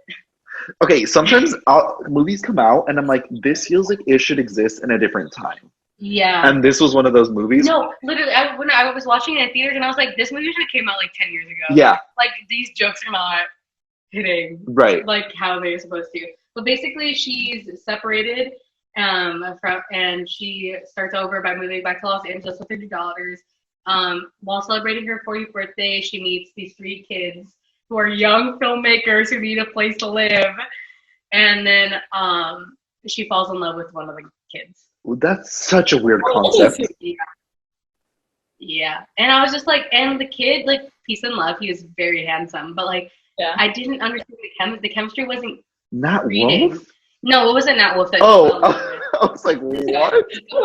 Thanks. Yeah. Like, he was very handsome, but, like, the chemistry was not reading. I was like, this just seems wrong. Yeah. That poster, I literally thought it was a Christmas movie. I'm not even kidding. Yeah, it's giving Christmas. Merry Christmas. Now it's like slay. Yeah. Merry Christmas. And Michael Sheen is her ex-husband. Like, that looks like a Christmas movie. It literally does. I think it came around Christmas time. 2017. Yeah, it definitely was a strange time for it to come out. But like, it's because I think like with Reese Witherspoon, it's like we love when Reese Witherspoon does that. But she was doing a little bit of like drama movies for a while, which I support. Yeah. The Big Little Lies with the little fires everywhere. Yeah. All the little dramas. You know what? Okay, something about rom-coms though, as I rewatch them, they're totally full of comedy, but they take themselves really seriously. Like, they're not afraid. Yeah. The good ones were not afraid to be like, hey, this is a real person going through a real thing. And so when I'm watching certain scenes from like Legally Blonde or 13 Going on 30, they know when to stop being like jokey and be like, no, this is a real, like, this is the drama part. And I feel like they don't do that today because they're like cringing as they're making the movie or something, or they're like embarrassed or like, we're self-aware, we don't want to repeat a formula. And it's like, it would be better if you just repeated the formula. Yeah, like the formula worked for a reason. Because at that point, it's like they're sort of like offending people, quote unquote, but it's like, if you have good writing, you're not going to offend anybody. Yeah. If your jokes aren't cheap, then you're not going to offend anybody. Yeah. Like, what the? But Sweet Home Alabama is one of the ones that the jokes did not age very well. Yeah, from Reese Witherspoon to this, Yeah. It came out in 2002. The synopsis is, New York fashion designer Melanie suddenly finds herself engaged to the city's most eligible bachelor, but Melanie's past holds many secrets, including Jake, the redneck husband she married in high school, who refuses to divorce her. Bound and determined to end their past relationship once and for all, Melanie sneaks back home to Alabama to confront her past, only to discover that you can't take the girl out of the South, but you can take the girl out of the South, but you can't take the South out of the girl. That is the best synopsis for that movie. I still love this movie very deeply. Yeah. Like, the opening scene to this movie is embedded into my brain. Dakota Fanning plays young Reese Witherspoon, Okay. and so how it opens is it's like a thunderstormy, it's like lightning It's a storm, right? Okay. and then it's like their kids. It's the guy, the redneck husband, the aforementioned redneck husband, and her as children, and they're like running on the beach, and he's like, I have to go home, and then she's like, why do you like? It was basically like, why do you want to marry me? And they're like literally like seven and like maybe like 9 or 10 or something. He was definitely like the kid is definitely the boy looked way older than the girl.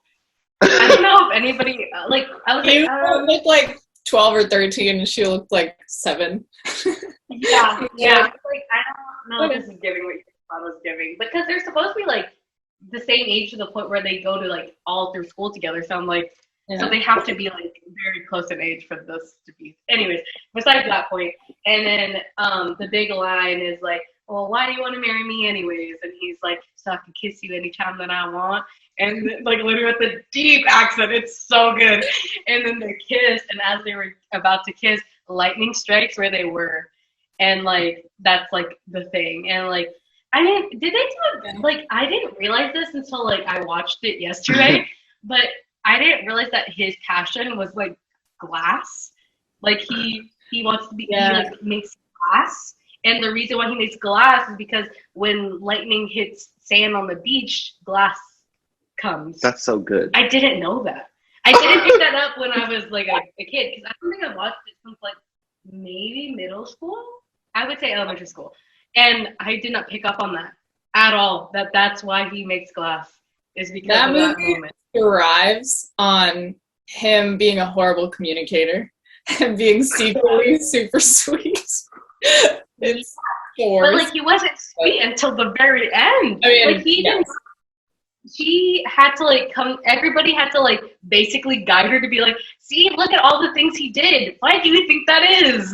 And then she's like, oh my god, he does love me. And then I'm like, he never said any of this. He never did it. Like, because in the movie, like I didn't pick this up either, because I was a child when I was watching this, and I guess he like once she like moved to New York to become her designer or whatever, he like went at some point to New York to like go find her, but then he came back because he was like kind of embarrassed about it, I guess, or something. And I was like, and he never told her that he like went to go find her.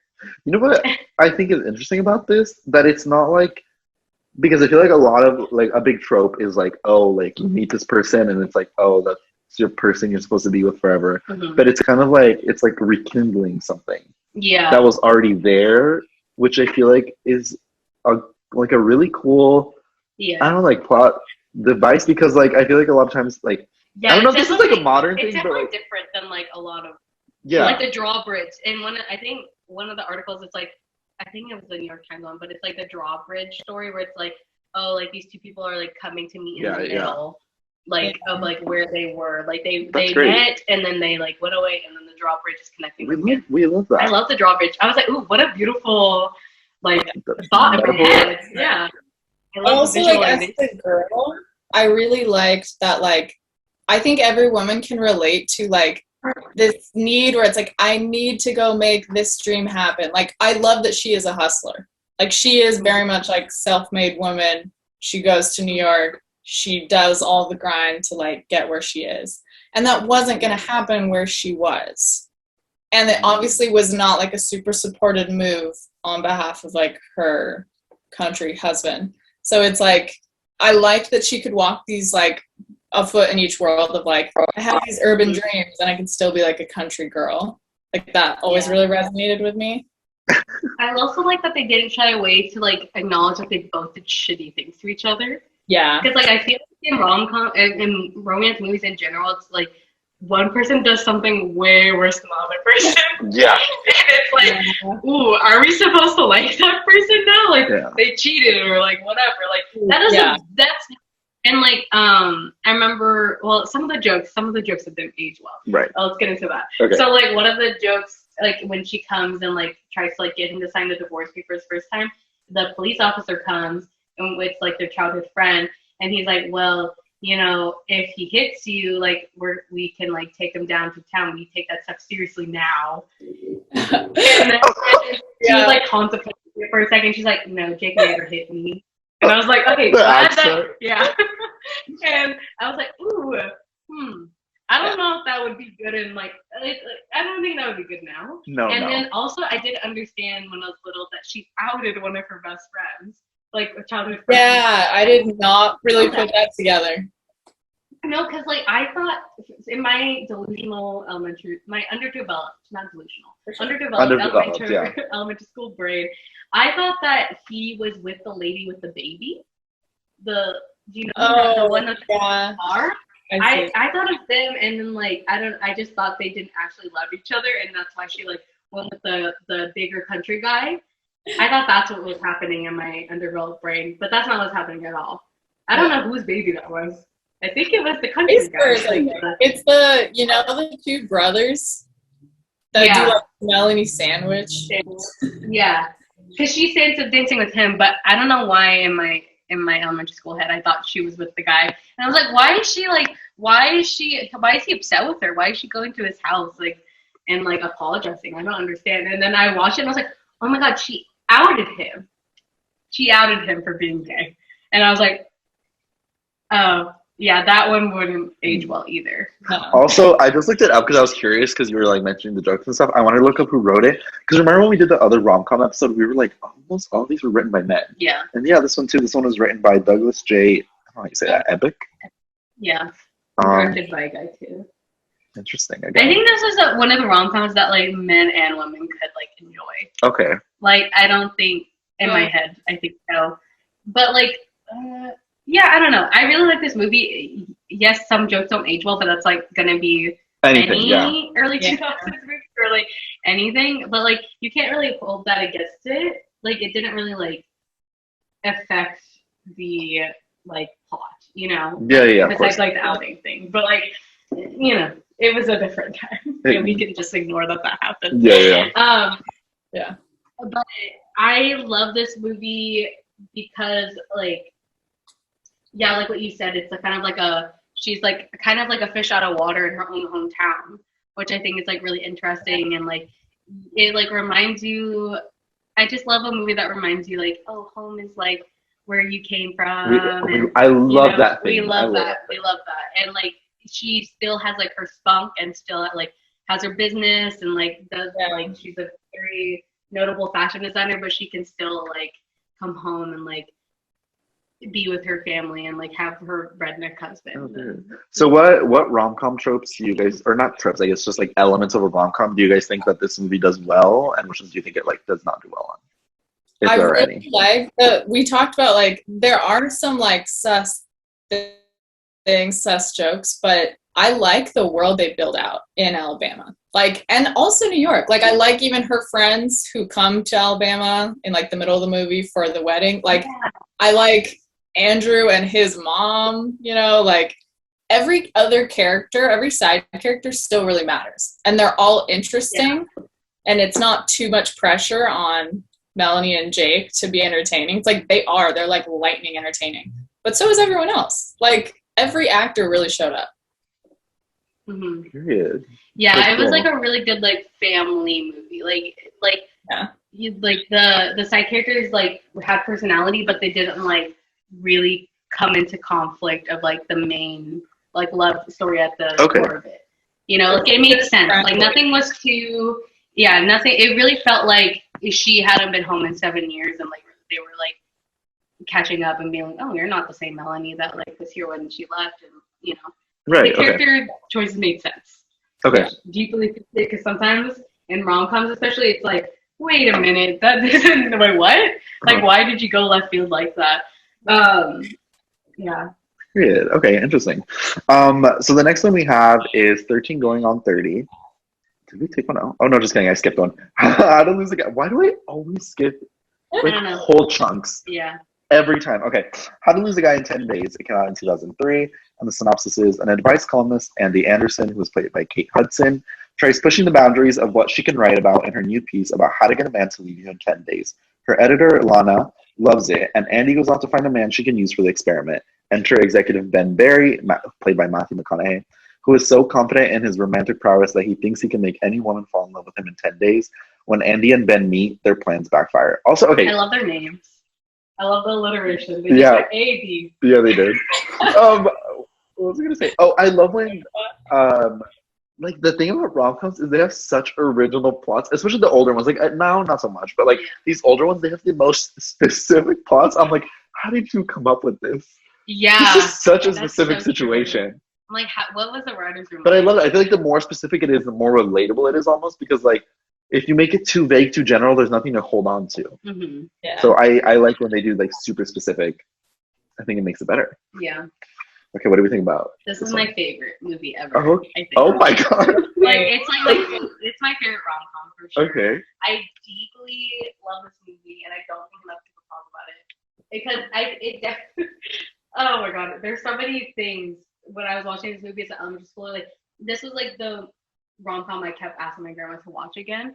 It might have been because of the shower makeup scene. It might have been so hot though. So hot. Oh my god, they're both so attractive in this movie. I think that might have been why it's my favorite. But then when I watched it, I was like, it's a good story because they're both like sarcastic and like extremely smart because they're both trying to. They're both smooth. Like. You don't see anyone being like insecure. You see them be like a little vulnerable, but there's something really like attractive about that to both of them. It's like they both are just like, what is it? Like strong-willed, like hard-headed, like they just know who they are and what they want. And like seeing that together, you're like, that's hot. Like that's a good pair. I feel like how they both have like ulterior motives because he's trying to prove something, she's trying to prove something. But then, but they have so many common interests. Yeah. And you're like, wait, but this would work if you guys just like cut it out for a second. Okay. And like I think that's why the movie is so enjoyable to watch because you're like, but you guys work so well together. Yeah. But like you guys have ulterior motives, and you're just building up to this point where they finally like everything comes and like they realize that they both played each other. Yeah. And they both are hurt. And so that hurt was like a different type of hurt that like you hadn't really felt in a different type of movie a movie. It's like I feel like this movie is a little bit different than the other girls. Oh yeah, okay. She is. Yeah, I think that's a good. She's a little different than the other girls. She's not like the other girls. In aspects of like how in aspects of how like they're the climax of the movie ends. Because the climax of the movie is like they both get revealed for like doing their things, and they're both hurt by it, so they like are yelling at each other, and she's about to steal like this millions of dollars necklace, whatever, but then at the end they realize that they are a very good fit for each other, and he goes after her, and we love that. Okay, here's the thing. I thought of this while you guys were like talking about that. Something that I feel like it needs to be in the rom. Well, it doesn't need to be in the rom-com, but I love this kind of dynamic. Is like the banter. Mm-hmm. When you're like watching like two people who banter and they have chemistry and the banter is like well written and the actors can pull it off, like where even you feel like they're flirting with you, you're like watching it and you're like, oh my god, I'm like so uncomfortable because I feel like you start blushing. Yeah. That's the best kind of like scenes in these movies where it's like I feel like they don't. I don't know if it's that they don't know how to write it anymore or that they don't pick actors with chemistry, but I just feel like I don't see that anymore. Yeah. There was something I was watching the other day where that happened, and I was like. I feel like maybe there's something to be said about like this generation has gone through a lot of experiences like that, but one party usually turns out to be like a smooth talking jerk. So then now we're like, I was gonna say something else, but I was like, but it's like it makes you look at banter as like, yeah, I've had really good banter with really terrible people. Like, so I think that does play into it. I mean, like, how many like fuckboy stories do we see?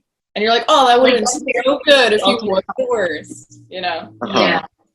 Ben Berry is the ultimate fuckboy, but he turns it around at the end. Interesting. And also, God, that just shows my taste in men. This so But also, like, I feel like our generation flirts so differently than like all these movies came out in such a different time that like our generation doesn't flirt like this. But I feel like in this movie, I feel like this is how I flirt with people. Okay, like banter? Same, but like, okay, interesting. And like, one of my favorite scenes is when she goes to meet his family and they're playing the game, like the bullshit game.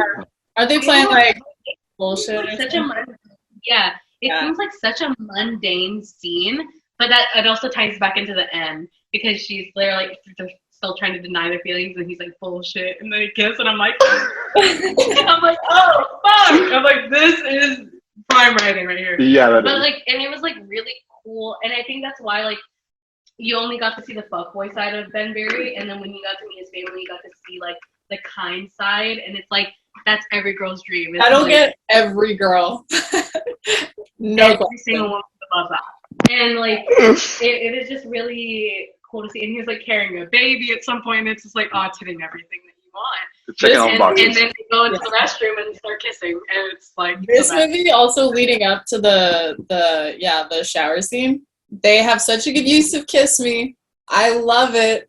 It's like them on the motor. I always pay attention to that with the song. I'm like, damn it, this song is so good. Like, and Kate Hudson is also really hilarious in this movie. Like the whole Fern thing. She does. Oh, she's like really. She's one of those actors that like. They're not, I think the same thing, which we'll talk about with Jennifer Garner in 13 Going on 30, where they're not a comedian by any means, but they can genuinely play like so funny that I'm like laughing out loud and then totally hold up the drama. Like they have so much range in one movie. Yeah, that's another thing. Somebody in the article is like Emma Stone could have been the next rom-com girl, but then like she went super drama, and I was like, yeah, like Emma Stone isn't a comedian, but she got her start in comedy movies, and she's funny, and she's genuinely funny, which is why I think it was so jarring when she was the lead in Spider-Man, because I was like expecting her to like be funny at some point. It's so funny though, but I love this movie. I deeply love this movie with all of my heart. It's in the yellow dress, and like the fact that she's like an advice columnist at like a really big magazine. That is such a great rom-com staple. She's, she's a journalist this is New York as well, I believe. And there's a bet. We love a good bet. Yeah.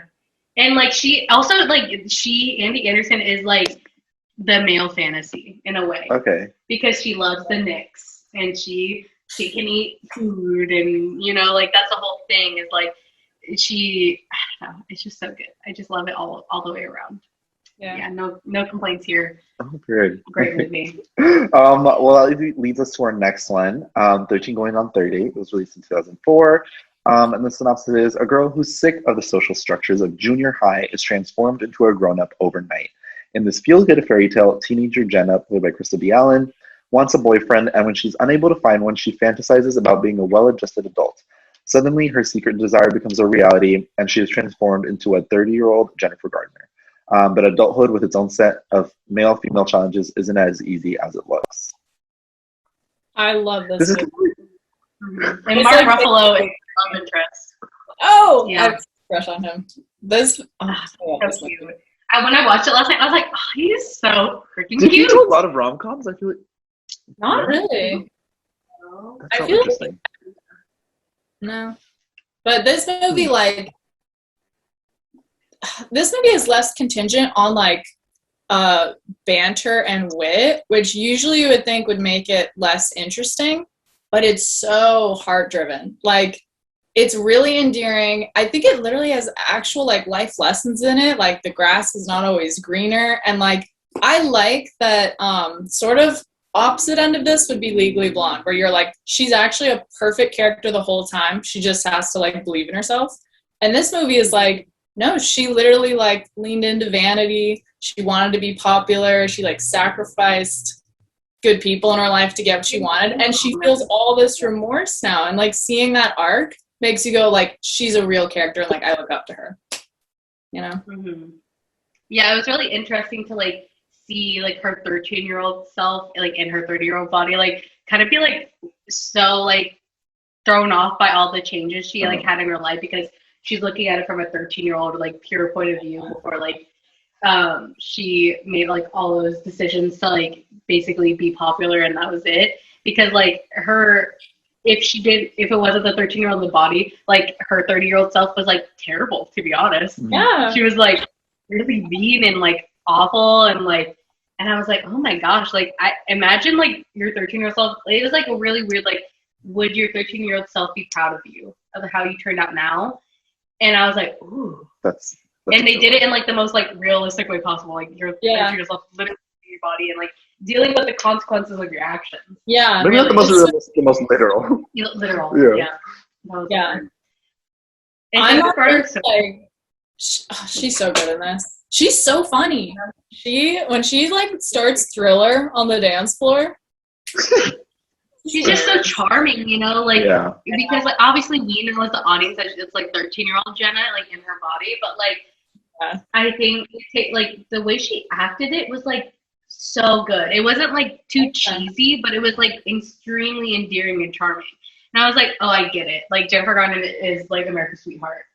From this movie, she is America's sweetheart. She is. No, she is. Yeah. Fully, she deserves that title, I think. She does. And she still supports her ex-husband. Like, we love it. Also, wasn't it weird that, like, J-Lo was the cover star in the movie? Yes! My mom pointed that out. I was like, whoa, this is really weird. Because Jennifer Garner dated Ben Affleck after J-Lo, and now Ben Affleck is dating J-Lo again. So, like, I was like, ooh, that is some really weird placement that J-Lo is there. But also I like the like fantasy aspect of it. It did like obviously like that wouldn't happen in real life, obviously. But like it felt like it could somehow. Like in a weird way. I get what you mean. Like it feels a lot of like not even just rom-coms. They didn't get too far ahead of themselves. Yeah, a lot of comedy movies like there's like one slight moment of like you know, like disbelief. What is that called? Suspension. Oh my god, me forgetting the term. Suspension of disbelief. Is that what it's called? I don't know. Well, it's like one split moment where you have to like, you just have to like just go with the story. Oh, okay. And like believe this, but then the rest of the story is so completely believable that like the magical element of it like just works. Yeah. And so I think with like an example that I think didn't work was the movie where Amy Schumer like she like hits her head and like she becomes like I Feel Pretty. Yeah. I feel like with that one it didn't work because it was like they used the magical moment came out of like a cheap physical. And the Rebel Wilson one isn't that romantic? Isn't it romantic? Isn't it romantic? Yeah. Also, those were awful. Yeah, like the magical element doesn't feel as rooted as it does like in movies like this. Yeah, and that's why it doesn't work. Yeah, I think this one helps. We're for like the Rebel Wilson and Amy Schumer one because it's like the childhood aspect, and you're looking at it from like, you understand it's like a child doing this, where for as like the incident romantic and thing, it just felt like really, I don't know. Like I get what they were trying to do, and it seemed like good in theory, but like, especially the I Feel Pretty one, it was just like, Lord have mercy. Like Amy Schumer isn't even like that. Maybe it's but like, so if you're gonna introduce like a magical element, it's almost like there are some that sound funny in a one-liner. Where it's like, oh my gosh, what if this happened? And that's kind of seems like the Amy Schumer and Rebel Wilson one. And like this one is not necessarily like, oh, that's really funny. It's like, oh, that's really interesting. And I think if there's more to explore outside of like a 5-minute joke, it's like, oh, I want to see every element of her life now if she's, you know, 30. Exactly. Like I want to see like, I also want to see like if this didn't happen, like how did Jenna get there? Yeah. Like I want to see that movie as well. And I'm glad we don't have that movie because we don't need it at this point. But like it would have been fun. And I also like how at the end, like she tries to go like have her big moment and like express her feelings to I don't remember Mark Ruffalo's character, and he's literally about to get married. He like literally is about to get married. It hurts so bad. It's so. It hurts so good. It hurts so good. Because and he's like. Because obviously she's like expecting it to like work out, and like he's like, I love you too, and blah blah blah. But like it hurts even more because she like expresses everything. He's like, I can't, like I love Wendy too, blah blah blah.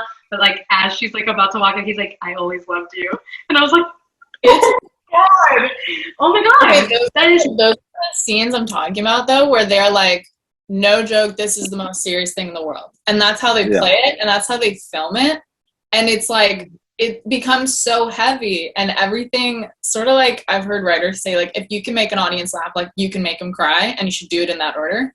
And it's like, they do make you laugh through it. And then all of a sudden they've really got you in a vulnerable spot. And it's such a painful confrontation. because it's like everything he's saying is the mature reality of what's going on. Yeah. And I think he says something where he's like, you can't just like turn back time. And she's like, why not? Like, she's still that little girl that's like, how come? Like, this has been great. And it's so faithful. But it's really good. So good. But then, like, she goes outside with her little house and she starts crying. It's in the Ariana Grande. Yeah.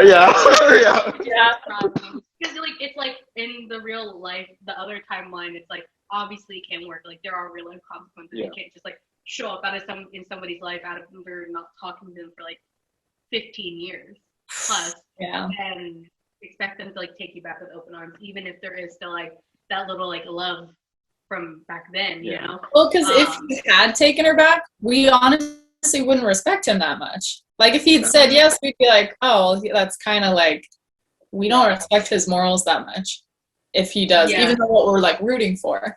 And it makes it worse because wow, he really is a good man. And she can't have him. Yeah, but then we still get the happy ending. Yeah. And it was like, oh, double happiness. It's the best of both worlds. And that's why it's such a good movie, because you get the best of both worlds. You get, like, the actual, like, reality ending. It's like La La Land, but both things happen at the same time.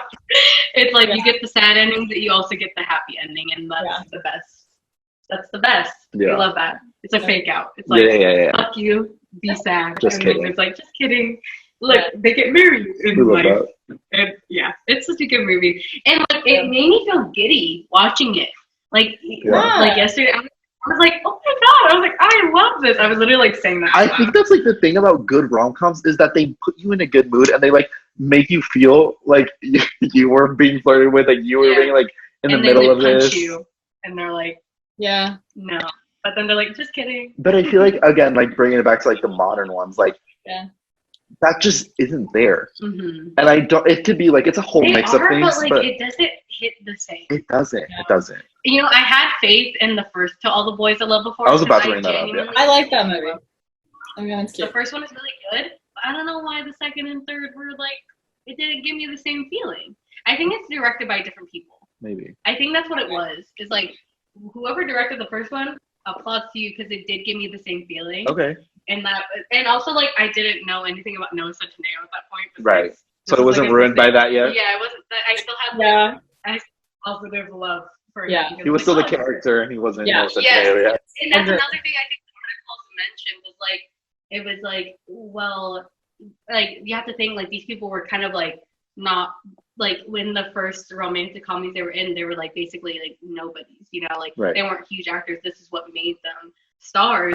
And, like, we don't have that anymore. I mean, Lana Kendor and Noah Centineo, that they're, like, the only, like, modern ones. Like, they were kind of, like, not really known, and then To All the Boys I Love Before, like, catapulted them. Yeah. And they really did try to make Noah Centineo the Matthew McConaughey. They did. Netflix, today. And I think they're still continuing to try.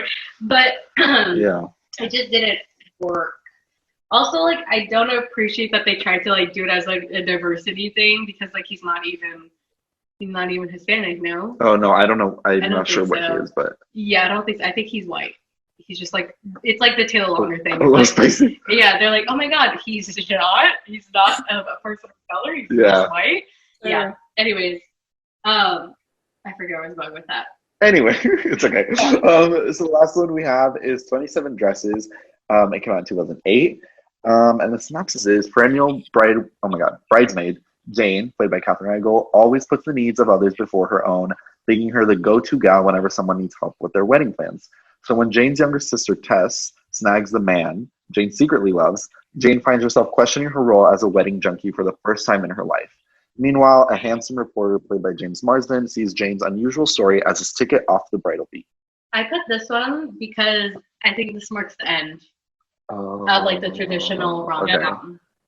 That's why I put this here. Because I didn't know people hated this movie. Yeah, but okay. I genuinely didn't know. I was talking to my friends about, like, because I was like, oh, like, tomorrow, like, I was telling them about the episode that we were doing, and I was showing them the movies because I was like, okay, which one do you guys like? And they were like, don't watch 27 Dresses. I love this movie. Really? Why did they hate it? People we have Judy Greer again. I love Judy Greer. Judy Greer is best friend again. I think people really don't like Katherine Heigl. Okay. Really? Then watch it for James Marsden, because No, literally watch it for James Marsden because James Marsden is also America's Sweetheart. He is. He's so good. We love him. Oh my god, I love it. I love this movie, and like I didn't know until I read the article. One of the articles was like the hated like 27 dresses, and I was like, people hate it. Yeah, I don't think my mom likes this movie either. Why? Can we call your mom? Why does she hate it? We're calling in. We're calling in. I didn't know. I thought this. Well, I'll just text her. I thought this was a beloved movie. Genuinely, I genuinely did. But Katherine Heigl was like the last rom-com gal, and I don't know too much about what Katherine Heigl has done, like actually, but I know she's like hated, and also she has a reputation for being a bitch. And honestly, whenever actresses have the reputation for being a bitch, I just think they're like very strong-willed, and like people didn't like that. Like they just they wanted like really too. And I'm just like, you know, I don't know how much I buy that, to be honest. Yeah, take it with a grain of salt. Yeah, I mean, that maybe Katherine Heigl is a demon on earth. I don't know. But I am wary about like reports when people were like, this actress is very hard to work with and a bitch. I'm like, maybe she just like had boundaries and you went over them. Yeah. That could also be a possibility. So this is, because, you know, like, I think we talked about this in the vilification of like famous celebrities. A lot of it is just because men didn't like what they did. And so they just put out that this woman sucks. And it's like, I don't think they actually do. So anyways, I say let's maybe forgive Katherine Heigl. I don't know exactly what she said. Maybe she said some racist shit. I don't know. This is before I look into it. So don't cancel me. Okay, also side note, just before, I texted my mom and I was like, do you like the movie 27 Dresses? And she said yes. So never mind. Oh. Okay. I don't know where I got that from. Anyways. Okay, go ahead. But I like this movie because, I don't know, I just really like when the uptight character gets to like breathe a little bit, you know? And this is like this because Katherine Heigl's character, perpetual bridesmaid, always, I love that they took the statement, always the bridesmaid, never the bride, and made a movie about it. Yeah, I think it's a really original concept. I think it's true for a lot of people. Like, I think, I mean, maybe not 27, but like, you can like, I think like people that are older, in their older, later 20s and stuff, and like seeing all their friends get married and they're becoming bridesmaids, and like just being like, when's my turn? That's like a very, I feel like a universal experience for like a lot of people. And I like how like she's very uptight, and like the James Marsden character was like interested in her even with all of that, you know? Like he always liked her and like was always trying to like kind of take down her walls, and like it was like a drawbridge thing too. Like he was trying to get her, and then she was like, no, I'm too caught up in being in love with my boss, like, and now I'm betrayed because is marrying the guy that I thought I loved. And then when she realizes that she doesn't love her boss, she like suddenly the blinders are off, and she's like, what the fuck? I have this amazing guy, and I hope he can only like still love me, you know? And I just thought, I love that. I don't know why people hated it. I really am trying to rack my brain, because I think anything with James Marsden in it is an automatic win, to be honest. So I think they do a good job of exploring like infatuation versus like actual love of the partner, because we've all been there. But they also make a good villain out of her sister, because I think a lot of girls can relate to feeling like I'm trying to like be real and authentic and I'm losing out to like a fraud. And even then it's like through all the problems she causes at like, I think it's the dinner rehearsal, and she's just like clearing all the truths, and there's like so much pride in being like, screw you, I'm like letting everything out. And even then it's like, I don't even like the prize that like I finally kind of have my boss seeing me, and like sort of like you can make all the things happen, but the spark's still not there. Like it doesn't matter. Sort of like if they wanted to, they would have gone after you and it would have been good. You know? And it like really like, I mean, the blinders took it off, like, they literally got ripped out of her fucking face, like, the blinders, when, like, because the boss kisses her, and she's like, no, this is not right. And she, I don't know, like, it taught her a lesson of, like, she needs to, like, not be as controlling. Okay. It's, like, and I really like that, and it's, like, sometimes you just gotta let life hit you, and like sometimes things aren't gonna go your way, and like sometimes people that you thought you loved, like it just turned out to be infatuation or whatever.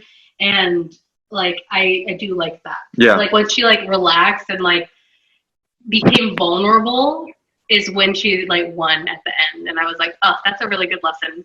I feel like especially like I think it even like to now, like I feel like a lot of people our age are like very much blinded by hustle culture and like I'm a strong woman. I don't need to like have a guy. I have my shit together. It's fine. And it's like that's the beauty about love. At the end of the day, is like you get to be vulnerable with a person, and that's like truly the best part of like life is like getting to be vulnerable with people. That's where you even with friendships, like when you're vulnerable with people, that's what makes you friends. Like I guarantee you, like probably your closest friends, like a reason why you're so close is because you got to be vulnerable with them.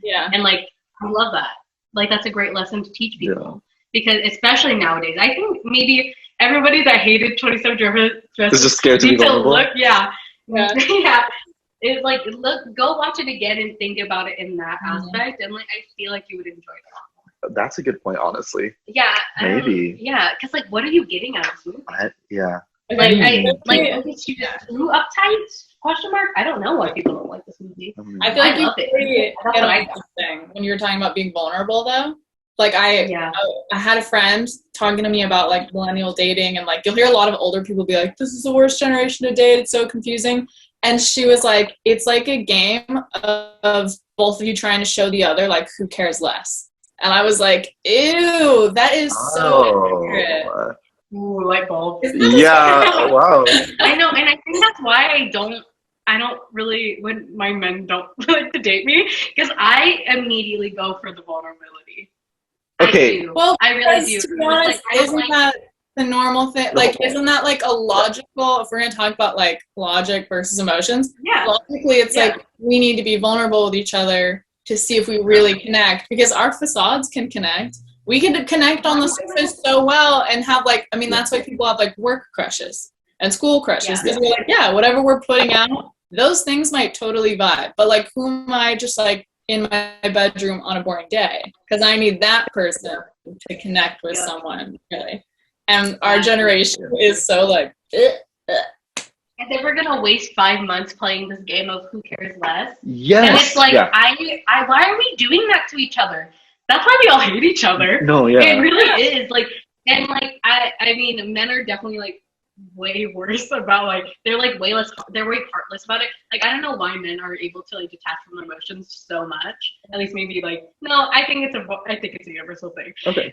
And I can't do that. Like, I want to like, I mean, I'm not going to trauma dump on you, but I'm definitely going to like be vulnerable and like let you know how I'm feeling, but that I'm made out to be the weird one because, or like taking it quote unquote too fast. Like if I feel it, I feel it. If you don't, you're not on the same track, then we should just end it. Yeah, because then like, you're just wasting your time. Why am I going to stay here for half a year wondering if you feel the same way about it when we could just actually be vulnerable and like not be weird? Like everybody knows about dating nowadays. So weird. It is weird. It's so weird. I'm just like, why are we trying to play cool? Like, I think that's another reason why I like rom-com so much, is because it is silly. It is kind of cringy sometimes, but that's also like the vulnerability aspect of it is like, you know, like when you're in love, quote unquote, you're supposed to do these cheesy things because you've never felt this amount of love for somebody in a romantic way. It's way. like coming back into style. And the thing is, sort of like the best way I can relate this is like on social media when you'll see like a couple and maybe they're just kind of like, it's something that's like funny, like they're, you know, bullying each other or something like that. And people are like, that's my relationship. Like they're proud to be like, we don't take life too seriously. We don't take love too seriously. And as we're getting older, it's like, it's such a significant thing. Why wouldn't you take it seriously? Like, why wouldn't, like, everyone wants, they like don't want to admit it. Everyone wants the cheesy things. If it's vain, then you don't want it. But it's like, yeah, we want to like be that vulnerable and real with someone. And I think we like that vicarious experience when we see it in a rom-com that you're like, wow, they both just like knocked down walls and like said what they said. And that's why it's so like cathartic, you know? Yeah. Mm-hmm. Yeah, we need to take some more examples from these early 2000s rom-coms because I think we need to be cheesier with how we love people and like also like dating. It shouldn't. I know like we all have like a lot of anxiety from being Gen Z. Like, and like we went through a pandemic. We were all locked inside our houses for a year. Like, of course, but like I think like if you take anything from all of that is like it's okay. And I also think it's also like the fear of rejection. Like there's so many different things into it. Yeah. But like you're missing out on so many stories. Like even if like maybe in these movies like they don't end up down the aisle and they don't end up like growing old together. Like imagine like how fun that is to like reflect on like your early 20s and be like, look at this amazing love I had with this one person and I ended up having another great love with another person. And like we're gonna be like fucking 40 and only dating. We've only had like maybe one serious relationship. Maybe if we even get there, you know? Like I don't, and so many people our age are so scared of being vulnerable and being in serious things because like what you said, even when you're in the relationship you're not quote unquote taking it seriously. And I think that's just such like a weird flex. It is a weird flex. It's like they're like they it's like see I hate my boyfriend, I'm calling him these names all the time. I literally every time I see that you're like, are you guys okay? Like it's like then why are you dating? It's so you hate each other? Weird, and I know it does grow resentment after a while. Like it's only funny after so often, you know. I don't know. People are so weird in how they date, and I do think, as cheesy as they are, we can take things from rom-coms, as we've said, like the past, like like the little boombox moment from what movie is that? The little boombox moment that like say something. I don't know. It's Don Cusack. Whatever. Oh my god! Like it's so cheesy, but everyone would be lying if they said they don't want that to happen to them. I mean, that's why they call back to it so many times. Things. Because it's like yes, it's cheesy, and it's like slightly embarrassing, but like it's like such a huge declaration of love that it's like, oh my god, you would what the hell? Yeah, if somebody did that to me, I'd be like, oh my god, you would embarrass yourself for me? Yeah. I think big gestures and declarations of love, if they are done authentically, not for like someone to like, and you can kind of tell because if it's like early on in the relationship, you're like, what do you do? Like, you know, but like, I think those things are so real. And it's like, I mean, you'll hear couples talk about like your grandparents or like maybe your parents, I don't know, like they want to tell you like, oh, like this really sweet thing that they did that like stayed with them for years as a reminder of like, that's how much they cared. Like, so I do hope that I hope that rom-coms come back to clarify that like, let's be braver and let's be like cheesier. Like that's the thing that is like you have to be brave, you have to lead with your heart. And like yes, it's hard to like not overthink things, but the payout is like it's good when it works out. And like also like listen to yourself. If you're like learn how to read a room, guys. Like read the room if the person like we need to learn like get better at that skill. Because I think that's another reason why people are so afraid is because like you're not reading how the person is. You're so invested in how you feel. You're not taking the other person into consideration. And that's not fair to the other person. And like maybe sometimes in the rom-coms there are some movies that like maybe they didn't read the room right, but that's why the climax is them separating. And you know, and it's okay. But I don't know. I think it's good. I really hope rom-coms come back. Maybe I want mid-tier movies to come back. What I'm trying to say. I feel it. There's like one. Did you guys watch Palm Springs? Did you ever see that? Yes. Yeah. It was like one that kind of caught me off, and I was like, oh, like this is actually okay. Like this was actually like made me laugh, and I found it sweet. And like I hope, but it's also like it's a streamer. Same level. Like I don't know that they will be back in theaters sometimes. I'm not sure about that. Honestly, no, that's what I'm saying. Like I love watching things on streaming because it's like convenient, obviously. But like I feel like every single rom-com I tried to watch in theaters, I walked out and I was like, I don't feel great about that movie. Like that sucks. You're like, oh, I guess. And I haven't been able to experience that because the way I watched all these movies was on DVD. And I desperately am seeking that feeling of watching a good rom-com in the theater and walking out and being like, oh my god, Yeah. I could go out right now and kiss somebody or whatever the fuck that feeling is.